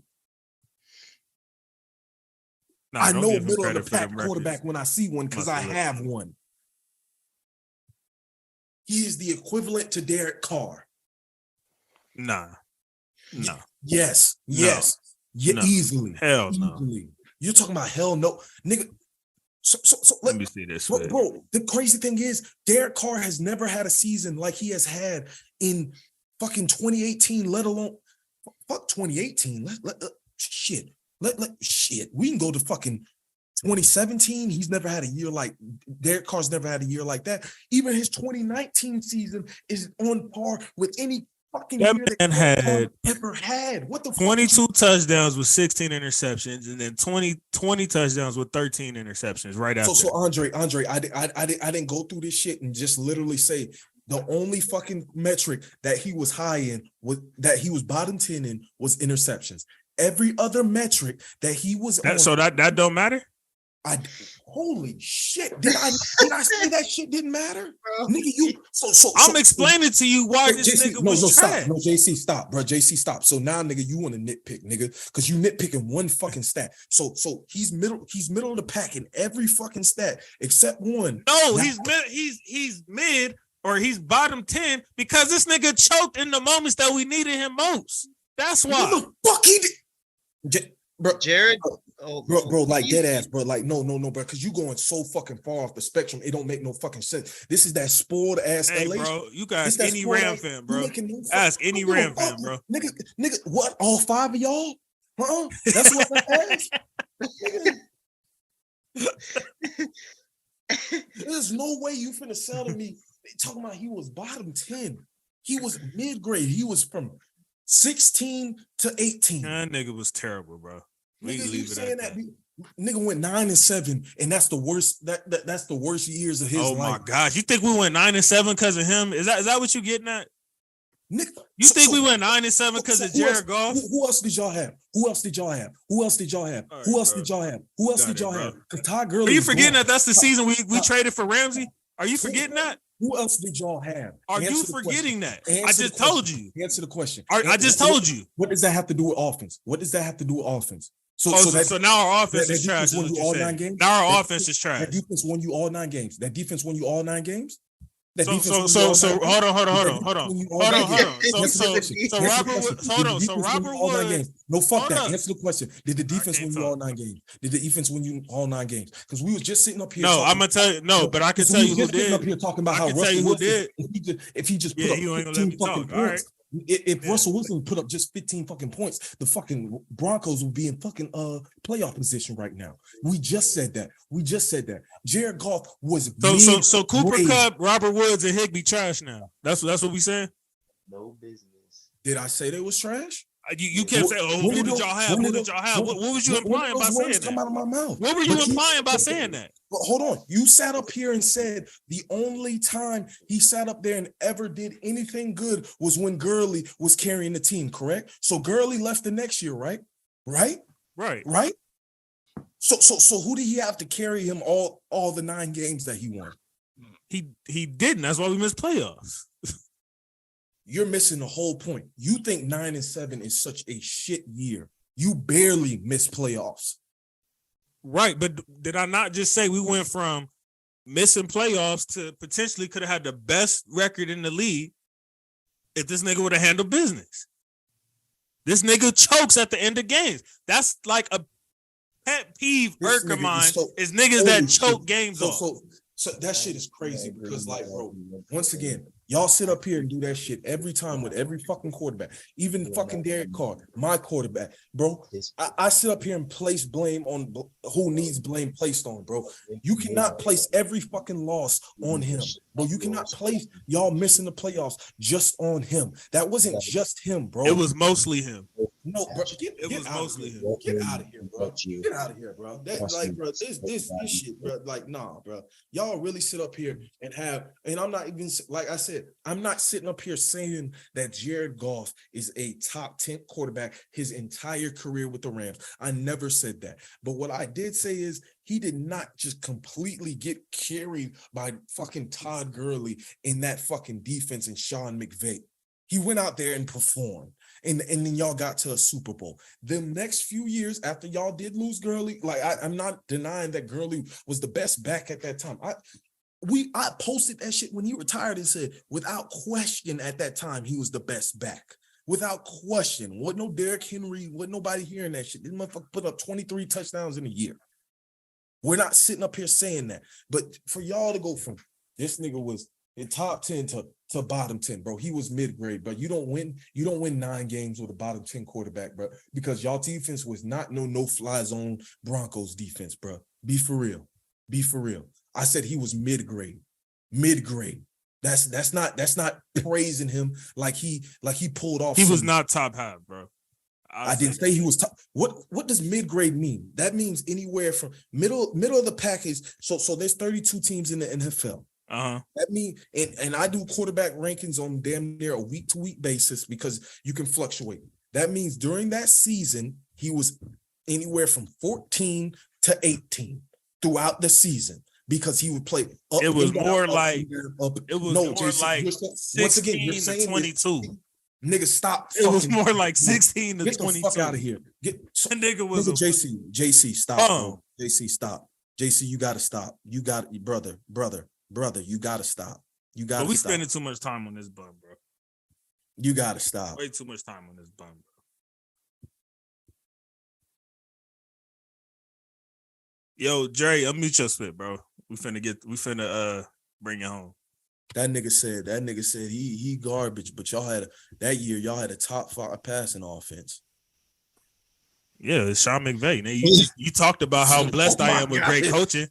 So once again, have we so now all of a sudden, so what you're saying to me is the Patriots should be much better since they got Bill Belichick, right? They should be way better because he can make anybody look good. I told you if the Patriots get 9 wins, that them niggas was like, you gotta solidify Belichick as that effing guy to get 9 wins with that schedule he had, with that roster he has. I said that in the prediction episode before the season even started. I don't give a fuck. fuck. I've been said that. I don't give a fuck. That's not my question here. Why the fuck aren't they going to the fucking Super Bowl? And why isn't Mac Jones playing like a Pro Bowler if it's so fucking easy? Because there's more variables than that, which I named. Yeah, you keep trying to move the goalposts. Like, nigga, I never said that it was all you McVay. Keep moving the goalposts. I never said it was all McVay. Bro. You never said it was all McVay. So what point are you proving? No, nigga, fuck that, bro. You keep jumping all over the fucking place, going from A to Z, bro. Nah, fuck that, bro. Please tell me why Mac Jones is about to be on his way out and he's still on a rookie contract if Bill Belichick can make anybody look good, bro. Why hasn't any quarterback looked as good? Apples and oranges, bro. Sean McVay is one of the most fluent, outside of Andy Reid, he's one of the most fluent offensive coaches that we've seen in a long time. What's your question? Why hasn't Mac Jones looked near? I was answering that. You kept cutting me off. I was literally answering that. No, you didn't. What are you talking about? No, you haven't. Answer it. I was saying outside of Andy Reid, Sean McVay is one of the most fluent offensive coaches that we've seen in a long time. So you're comparing apples to oranges. That doesn't prove anything by saying that. I don't give a shit. You just said that Bill Belichick is the best coach ever, and he has to be solidified as that. Correct. So why the fuck? Why the fuck can't he replicate the success that he has had with Tom Brady? Bro, because that's Tom Brady, nigga. That's what the hell kind of question is that? So if you put Jared Goff on this, hold on. You see where I'm going? Hold on. You put Jared Goff on this Patriots team right here, nigga. Their record ain't no different. That record ain't no different. If you put Jared Goff on that Patriots team with the lack of weapons than the Lions have, it's the same record. Hey, he could leave all he wants to. Jared Goff, with those lack of weapons that the Patriots have right now, that nigga is not. No. They had the same exact record. We dead ass. Same exact record. We dead ass. Same exact record. Yes. You can't. Nigga acting like Jared Goff is him. I done seen it all. I didn't seen it all. How many times have I said he was mid-grade? When did I say he was him? When did I say? So why do you think he would make a difference with the Patriots? You think, unless you think Mac Jones like the worst quarterback in the league or something, which I don't think. Did I say that? So I mean, why would Jared Goff get more wins than him? Oh my shit, my boy. Oh my shit. Hey, I was off this already, bro. You wanted to keep being a golf apologist. You haven't won shit. My whole point is, just like I made the same point with Stafford. Why the fuck can't Stafford get them to the playoffs, huh? Get who to the playoffs? The Lions. He did get them to the playoffs. One fucking time in what, 10 years? Twice. And they lost in the wild card round. Twice. To Dallas. Oh, and he lost to Dallas, and you talking about he got. Wait. Are you hold on. Dre and Isaiah, are y'all comparing Stafford's weapons in Detroit to Goff's weapons in Detroit right now?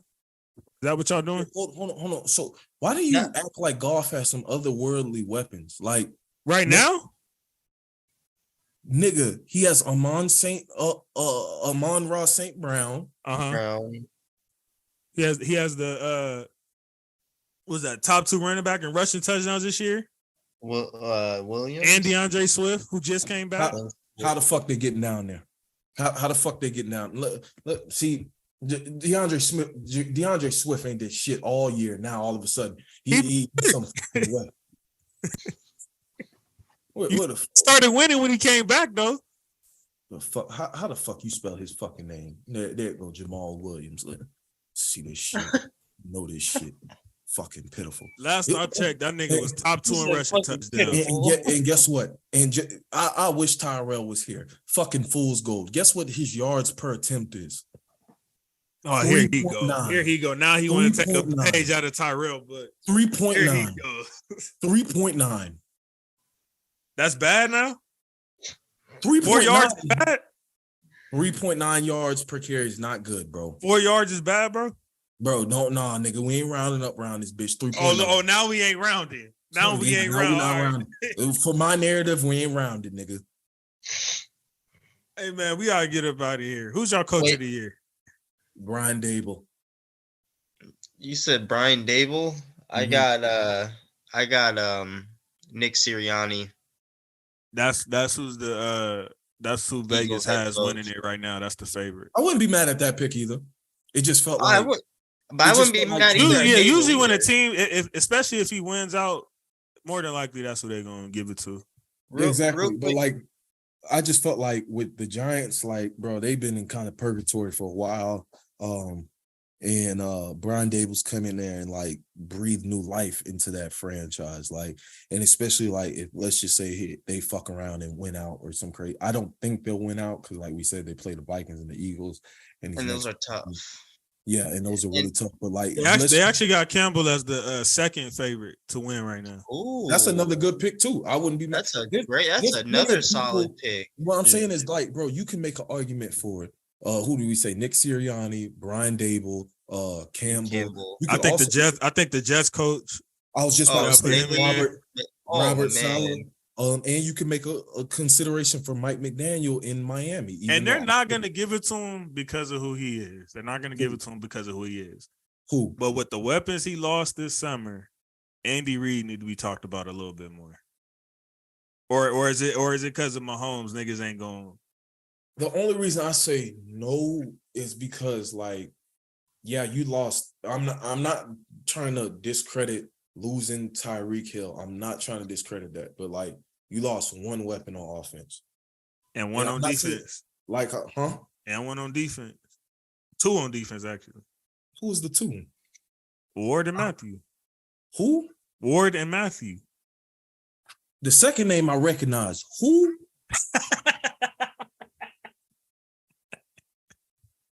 That first name, that second name I recognize. Matthew, Tyrann Matthew. Okay. I understand that. Okay. That's one weapon on each side of the ball. Who was that first nigga? You a cold nigga, bro. You said Ward. Yeah, Ward. I went to the Niners. Wardrick Dunn. He don't play in the NFL no more. I didn't say. All right, bro. The warden. The warden. I'm not in prison, bro. So, nigga. Hey, real quick, I wanted to piggyback on that Detroit Lions one. When you were looking up that stat line, you looked up Jamal Williams, correct? Yes. So I just pulled up DeAndre Swift. This man has 78 carries for only 427 yards, 4 tubs, and averaging 5.5 per carry. I ain't like DeAndre Swift. Like, he's the better. To me, he is the better running back. It's just, you think so? Jamal Williams has been healthy and has had the opportunities. Like, bro, he's averaging 5.5 yards a carry. Like, you ain't doing that shit on accident. Like, I get that he only has a few carries, but like, it's just mainly because he's been injured. That's just what it's been. But now that he's back, he's starting to find his groove again. Yeah. And why the hell do they got Doug Peterson top 5? What the fuck? They had I mean, this is Vegas though, but to tell you the truth, they only have him top 5, especially I feel like because after that win, because just a couple weeks ago when I was looking up, people like, probably projected him to get like 2 wins. That's what I was just gonna say. You have to think about it. He's like how people projected the Jazz to go 0-82. Right. Yeah, he's tripled their wins from last year. They had 2 wins last year. They already have 6 with 3 games to go. And we talk. Yeah, and that was under Urban, correct? Yeah, that was under Urban. Well, that was such a one of them was under Urban, and then the last game of the season was under the interim. Does how much of a case y'all think O'Connell got? Who? The Vikings coach. Oh, he has a case. That's what I was saying. He has a big case. Yeah, he has another big case. He took the same exact team practically and got them as a contender right now. Especially since because last year they didn't make playoffs last year. That is literally coaching. Like literally. Okay, so the arguments are going to be Sirianni has best team in the league. Dable took a team that was kind of in the gutter and rose them out. I think he heard his case the last few weeks though. Who? That's probably why he dropped a little bit, Dable. Even though they weren't even supposed to be there, but I don't know. I'm just saying. Recency bias. I'm just listing out the cases for everybody. Okay. Robert Saleh turned around another mediocre. Well, I mean, I really liked Robert mediocre. Saleh. That's why I checked myself. I was about to say completely trash team. Who else did we say? Haven't been good since Namath. Yeah, Doug Peterson. He's tripled their wins and has them in a playoff race. Campbell took a god awful franchise that we never thought would see the playoffs or light of day again after Matthew Stafford left. But he still slept. Dable is a solid coach. Like I said earlier, bro. If anything, bro, he will have his. He's a quiet guy. Yeah, he will have them guys ready to run through a wall if need be. Like, bro, seeing a coach like sit up there and actually get that emotional as he did for his team last year, like, because he was just so damn frustrated that they weren't winning games when he knew his team just laid it all out there. Was like, all right, this coach really does care. This coach really is invested in this shit and wants to win. He wants to win. Yeah, like this ain't no oh, okay, you win, you lose. I'll find another job type guy. Like, nah, he wants to get it right because he actually cares about his players. Yeah, I know that. Honestly, the people we just named, that's a strong, impactful list that we have of coaches that can So win. that thing. somebody, 'Cause so somebody comes right now and twists y'all arm and says, "Pick a coach right now, coach of the year." Who y'all throwing out there? I'm still sticking with my boy Sirianni. Me personally, like I said, I'm more so of the guy who, like, I can understand, like, yeah, like, because the Eagles were kind of mediocre last year, but I'm more so of a guy turning around a completely shit team and turning them into So Campbell, either Campbell or whatchamacallit, Dable. Like, Dable. dude from the Niners. no, Dable Uh, from the Giants. Oh, Dave. Okay. Yeah, like Yeah, those are two. Giants. Those are They've been an incompetent franchise for a while now. yeah, since Eli left, Their like, last- and their last playoff appearance was in 2016, but in that playoff game, they got completely murked. Is that when OBJ was on the cruise and Yeah. yeah, And Eli Witten posted a tweet how pissed off he was about it. did he? Yeah, he was like the reason we. You He was remember like the they was reason we talking, lost. bro. They was talking about that shit for weeks afterwards, bro. Like weeks. It was like, bro, you can't be out on the yacht the week of a playoff game or the day. I don't Yeah. remember exactly what day. I think it was like a couple days before or whatever. But like, Yeah, he like we won't win games if we're out here doing this right before a game. yeah. But like, wasn't Eli like kind of tail end by that time? Yeah, this is true, but like at the same time, like it's kind of like I'm not saying he's Kobe level in the NFL, but it's kind of like Kobe was like at the end of his career. Like, yeah, nigga, I may be hurt and kind of falling off at the end, but nigga, like, bro, this is still how you be a pro. Like, this is still how we do things around here, type shit. Like, you know what I'm saying? Because like you remember that year, like his last year, Kobe came into practice because he wasn't practicing that much and then cursed everybody out because he like, yo, this why we so fucking garbage. Right. He was like, y'all practicing like this. He was like, oh yeah, then y'all soft as Charmin. I remember, well, that was one of my favorite videos. But He said shots off All the right, shark. last thing is quick NBA topic because we took a long time today, so we ain't gonna have much time. But next time we gonna get into some NBA shit. niggas. But there's Celtics, been a couple conversations around about jersey retirement. So I just want to know if y'all yay or nay these jerseys getting retired. We talking about league wide or just for their respect? It's just two specific players I'm about to say. Okay. So Donovan ahead. Mitchell in Utah. No, what did he do? Hell, not he had. I don't think he did enough. What did he do?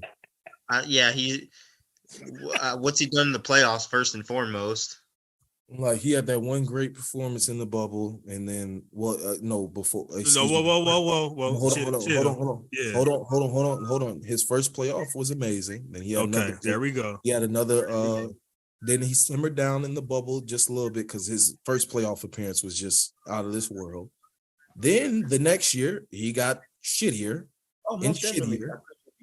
shittier each playoff appearance, and he did not improve as a player. Yeah, Like, most definitely. But at the same time, after hearing what he had to deal with in Utah, I do, but I'm like, you know, it came out that like he would go to like the Utah people would say, Oh yeah, certain most definitely. I things appreciate that, I appreciate the phone call. you know, like one of the state All right, senators. boss man. I'm almost done with the podcast. I'll link up with you.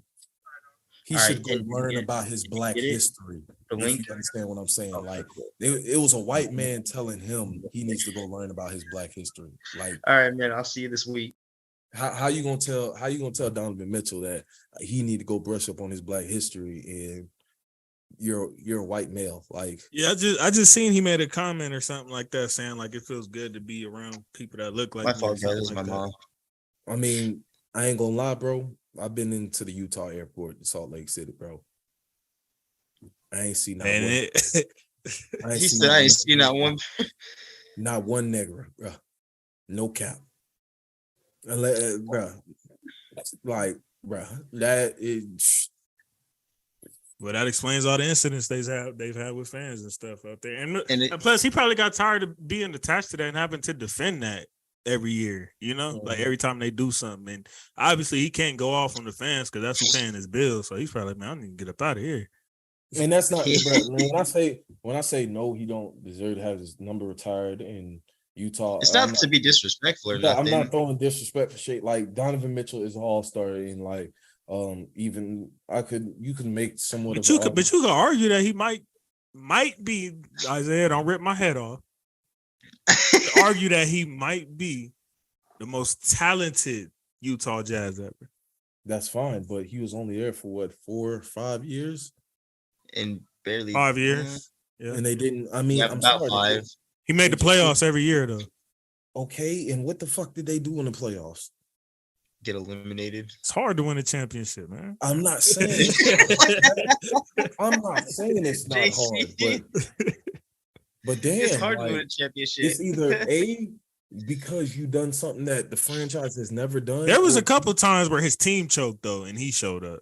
It was a couple of those. There's a couple times his ass choked right. That's true too. That's true too. So that's my whole point. It's either A, you did something for this team that's never been done before, like win a championship, or B, you've been there for your entire career, like 15, 20 years or whatever. You know what I'm saying? Like, no, cause see, y'all don't do that for Kyle Lowry, and I know he got the ring and all that, but y'all know that was cool. Even before that, niggas was talking about best Raptor ever and all. You know what I'm saying? Because he was just there. I don't think he wasn't there that much longer than Mitchell, was he? Because he got there in what, 2012 or 13? Who? Kyle Lowry. That nigga was on Houston before that. He was Aaron Brooks backup. Houston and Memphis. You said what? He was on Houston and Memphis. Yeah, I think he was on Memphis first, and then he went to Houston. And he got to the Raptors in 2012. He played 2012. That's when I knew it was one of them. 6, 7, 8, 9 seasons. That's like 9 seasons, I think. 8 or 9 seasons. Oh yeah, 4 more seasons than Mitch. What I'm saying, Mitch would have to write it out a few more. Like, I'm not gonna cap, bro. Like after, like it's usually like, okay, you think of Vince, DeMar, Lowry. Like, come on. I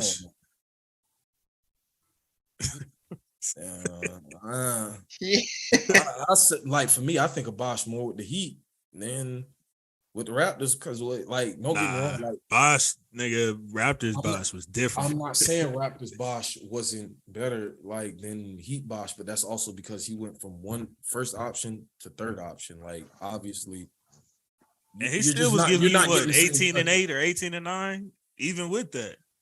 Yeah, that's what I'm saying. So, like, but who was the next nigga? Derrick Rose in Chicago. Derrick Rose has more argument than Mitchell. More than Mitchell. Because I'm sorry, like I get that, like he got injured. The only thing that really derailed D Rose was the knee injuries. Yeah, like he was there about the same amount of time, but like I'm not saying, well, he was in Chicago a little bit longer because, like, I mean, was he really though? He was in about 3 of them seasons. The nigga didn't even play. And they weren't like Chicago longer than Mitchell. For 3 of them, he didn't even play. Yeah, no, he was getting hurt and then once he finally did get somewhat healthy, he played like a couple more years, and then he was out of there. Yeah, and what I'm saying is he was the first MVP that the fucking team had seen since Michael Jordan. That's why I said he has somewhat more of a case. Like, I'm not sitting up here saying that he should. I'm not saying he should have his number retired, but just for that simple reason, he has more of a case than Mitchell. Because of the MVP. All Mitchell got was some all-star appearances and some postseason stuff. Derrick Rose, some postseason appearances. Derrick Rose has the same thing and an MVP. So Derrick Rose has more of a case. That's just not saying he should have. And I would argue that version of Derrick Rose was better than Donovan Mitchell. Oh yeah. Oh, what 100%. He was a bro when Derrick Rose first in 2012. When I was watching him ball, I was like, "This man is unstoppable." He was Like, that no- dog.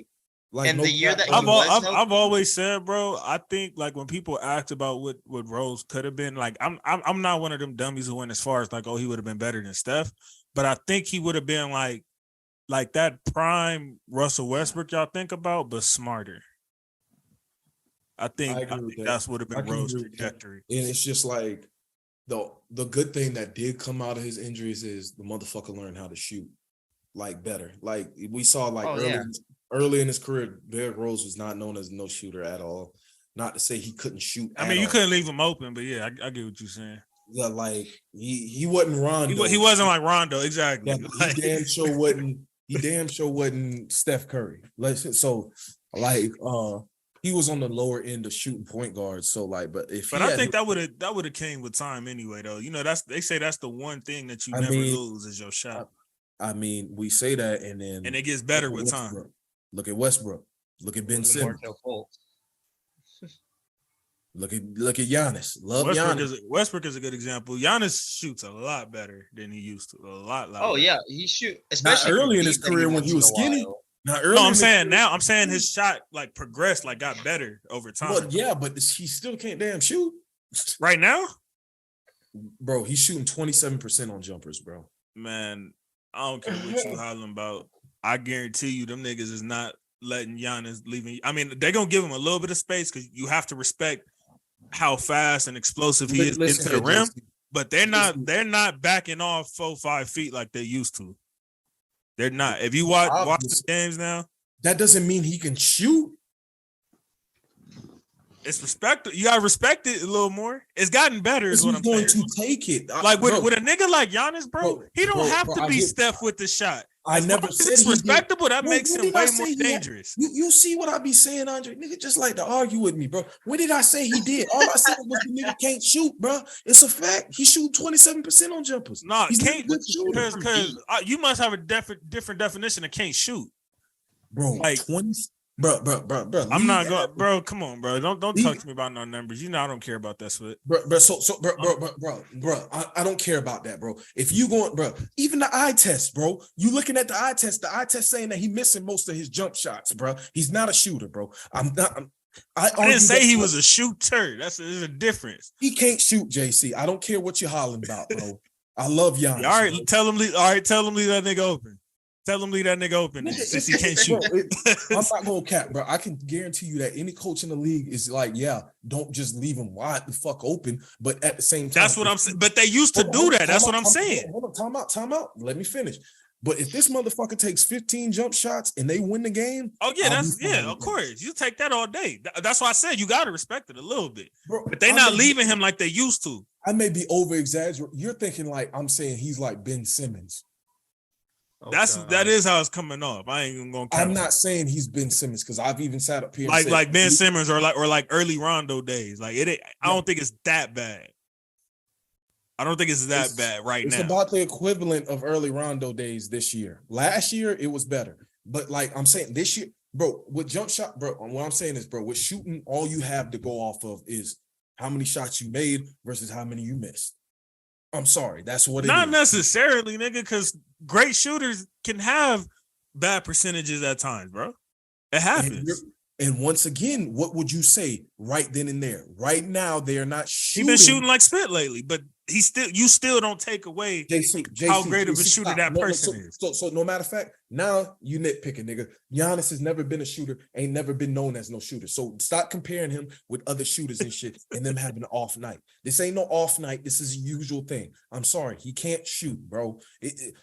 Does he take the jumpers? Yes. And it makes the defense honest. And that's what I've been saying about Ben Simmons for fucking years. At least take the shit. Even if you don't make it, they got to at least step up and respect it because you're going to at least take it and make at least 1 out of 5 or whatever it is. Yeah, and Ben Simmons low-key be having he's another inconsistent player. One day he'll have 30 points, 20-something points, and the next it's 6. Points. When the last time he had that? Like maybe a few months ago. He did. What? He had a 30-point game this season? No, it Yeah, was but like close. only one or If he- two. That was about yeah, it. if he didn't have 30, he had close to it. Like it was actually like because I got the update from Bleacher Report and it was like Ben Simmons and cooking. And I was just like, man, I don't give a fuck. Like And what pisses me off about Ben Simmons is when he's out, you think, oh, he must have an injury, like a sit. Bro, it's a fucking hamstring. It's like, bro, you're gonna miss 12 games for this shit. And did you not see one of their games where Kyrie was telling him to shoot? Like you heard I him on the didn't court. see that. I would love to Shoot! see that clip though. I would Bro, love he to see yelled that. at him. He was That like, sounds shoot. hilarious. I just really That sounds hilarious. like, bro, all jokes aside, bro, I just really want to know what happened. Like, bro, like in between high school. Because he was dominant in Philly when he No, first no, came. No, it's not even that. I'm talking about just the jump shots. That's all I'm talking about. Why won't you at least take them? And I'm not even saying three. Because that nigga a girl. But like, no, I'm saying, like, bro, you can say all that. I'm not even here to debate that. I'm legit asking what happened at college in pre-draft and shit that made you stop altogether taking jump shots completely. Because if you look at his Montverde, his Ball is Life highlights and stuff like that, he has jump shots in there.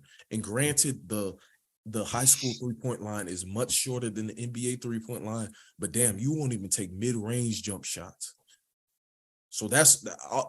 I just legit want to know what happened that made him stop shooting like completely. Like just I won't shoot. Yeah, because when he scores, most of his points come from inside the painted area. All them bitches, And that's when he do that. All them And bitches. it's rare that he even gets there now because he has like the lackluster of driving.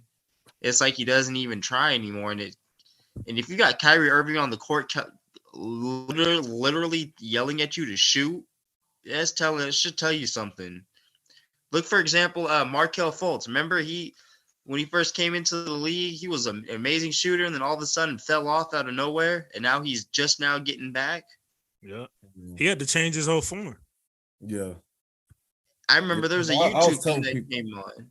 I was telling people, bro, I was just like, nah, bro, something's legit got to be wrong because it looked like this motherfucker. It looked like Monstars type shit. Like, bro, like it looked like he had forgot how to play basketball damn near. Like, that's how bad shit was. Because, like, bro, like during that year at Washington, like, granted, yeah, he was the only person on that Washington team. But, like, bro, you're not scoring 25 on 47%, like in college, like at the D1 level, just being garbage. Like, But I remember like going to one of them games. Like he played my cousin twice that year because he that was Melton's freshman year, and I think Phelps was getting ready to go to the league. Like he was always projected number one. I kept hearing his name, but when I watched like them play them specifically, I didn't like see like damn like why number one. Like I'm not saying he was bad. I just like consensusly number one. I never really saw it. I just never really saw it. As good as he looked. I can't speak on it because, like, I'm not gonna sit up here and say I watched a shitload of Pac-12 basketball at that time, but like just off of, because like, bro, I was in Florida at the time. Like, I'm not getting that many Pac-12 games unless it's on ESPN or whatever. But like, even just based off of his highlights, like, and obviously anybody's highlights can make them look good, but like, he looked like a pro basketball player at the very least. And when he got for sure. When he got to the league, it was just like, bro, do you even know what this sport is? Like, are you sure this is your sport? Like, that's what it looked like. Yeah, he had a major drop off. But he did say he was having like some mental health issues and some other shit going on too. So no, absolutely. That's why I said I was like people were like, oh, he's a bust and this, that, and the third. And I was like, bro, this is deeper than like him not being a good basketball player. Sure. Like with like Anthony Bennett, that shit was just like, bro, he was just dog water. Yeah, with Markelle, but to be fair though, Cleveland shouldn't have done that, bro. That was big facts. Absolutely, that wasn't really. I ain't gonna really blame Bennett for that. Like that was effed up that they did. Big facts. But let's get up out of here, man. I don't know how long this was, but it seemed like it was a long one. Bro, it's 1 a.m. over here, bro. Now I'm gonna be late for work and shit. Niggas gonna get kicked off.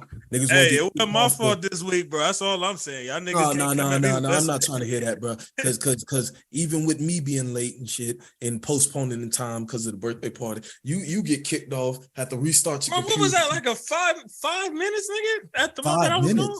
5 That was minutes. like 5-10 minutes at the most. 5 minutes. That bit was like 15, 20, my boy. Bro, you were gone for a minute. We had like 3 different What was y'all stories. at talking about one. when I was gone? Bro, we had numerous We went over like 3 games.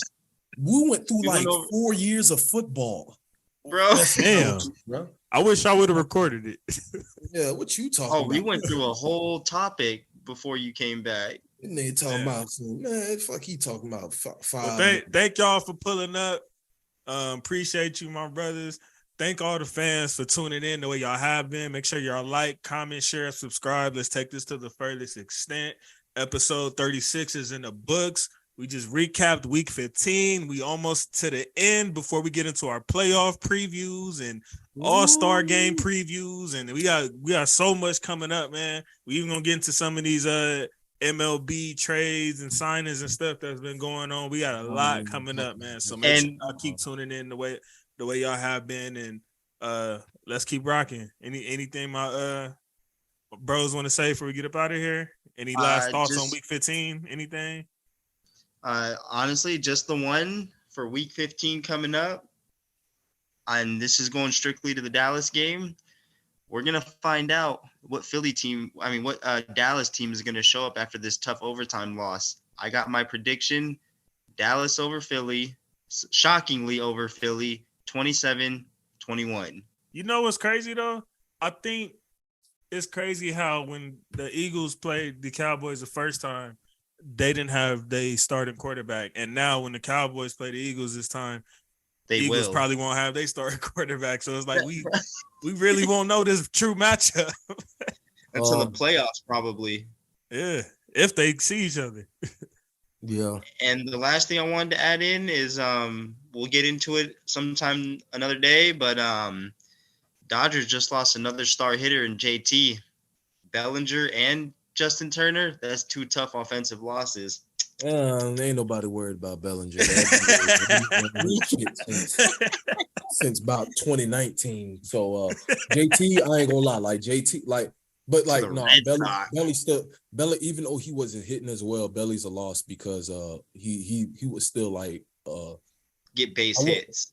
No, not that. I'll say like his defense, like he was like, bro, his defense was elite. I won't say he was top 3, but he was top 5 defensive center fielders in the MLB. And then also JT is the bigger loss to me because he was the one who come up with clutch hits all the time, especially clutch base hits or like whenever we need a score. And then being that clubhouse guy. That he is a huge clubhouse guy. And that's what I kind of noticed, like the difference between this Dodger team and that Dodger team that won, the past 2 Dodger teams and the Dodger team that won the World Series is that they had those locker room guys like Kike Hernandez and JT and Jock Peterson who could kind of keep spirits high in a sense, even when shit kind of looked bleak, you know what I'm saying? And kind of rally guys. Like they just always had that type of guy. Hey, Jay, one more thing, bro. We let you slide this week because we in the holiday. I'll have a cam. You know what I'm saying? It's Christmas and all of that. But next time, bro. Next time, nigga. We're going to get you a cam, bro. That's out. Oh no, like I said, on some real spit though, bro. We appreciate you for pulling up, man. I kind of like, I knew you knew your stuff, bro, but I didn't know exactly what you was coming with. So thank you for pulling up, man. And hopefully we can have you back on soon, bro. No, we'll make sure to keep you in the mix. I'll definitely say you did a great job. Like, bro, you had valuable information to add. You knew stats and shit. So, like, bro, you wasn't just out here just coasting. So like this nigga Isaiah be doing. Nigga, shut the fuck up. Get the fuck out. I just want to say before we go. Oh, God. My bad. Coming to see me. I'm the one who sell the records. I appreciate coming to see you. I appreciate you guys for just giving me a chance to get my voice heard. I can't ask for nothing more but an opportunity. And now it's up to me to with this on what I do with this opportunity. So I thank you guys a lot, and follow your boy on Sports Chunky on Instagram. Okay. And I really appreciate y'all so much for the opportunity. Yeah, you gonna be tagged in the videos and all that. I'll be posting some clips and all that. And I'll have a mic this time, a mic and a camera next time. Yeah, exactly. Go Lakers, go Rams, go Dodgers, all that good shit. Peace. See y'all later. Go Celtics. Oh no.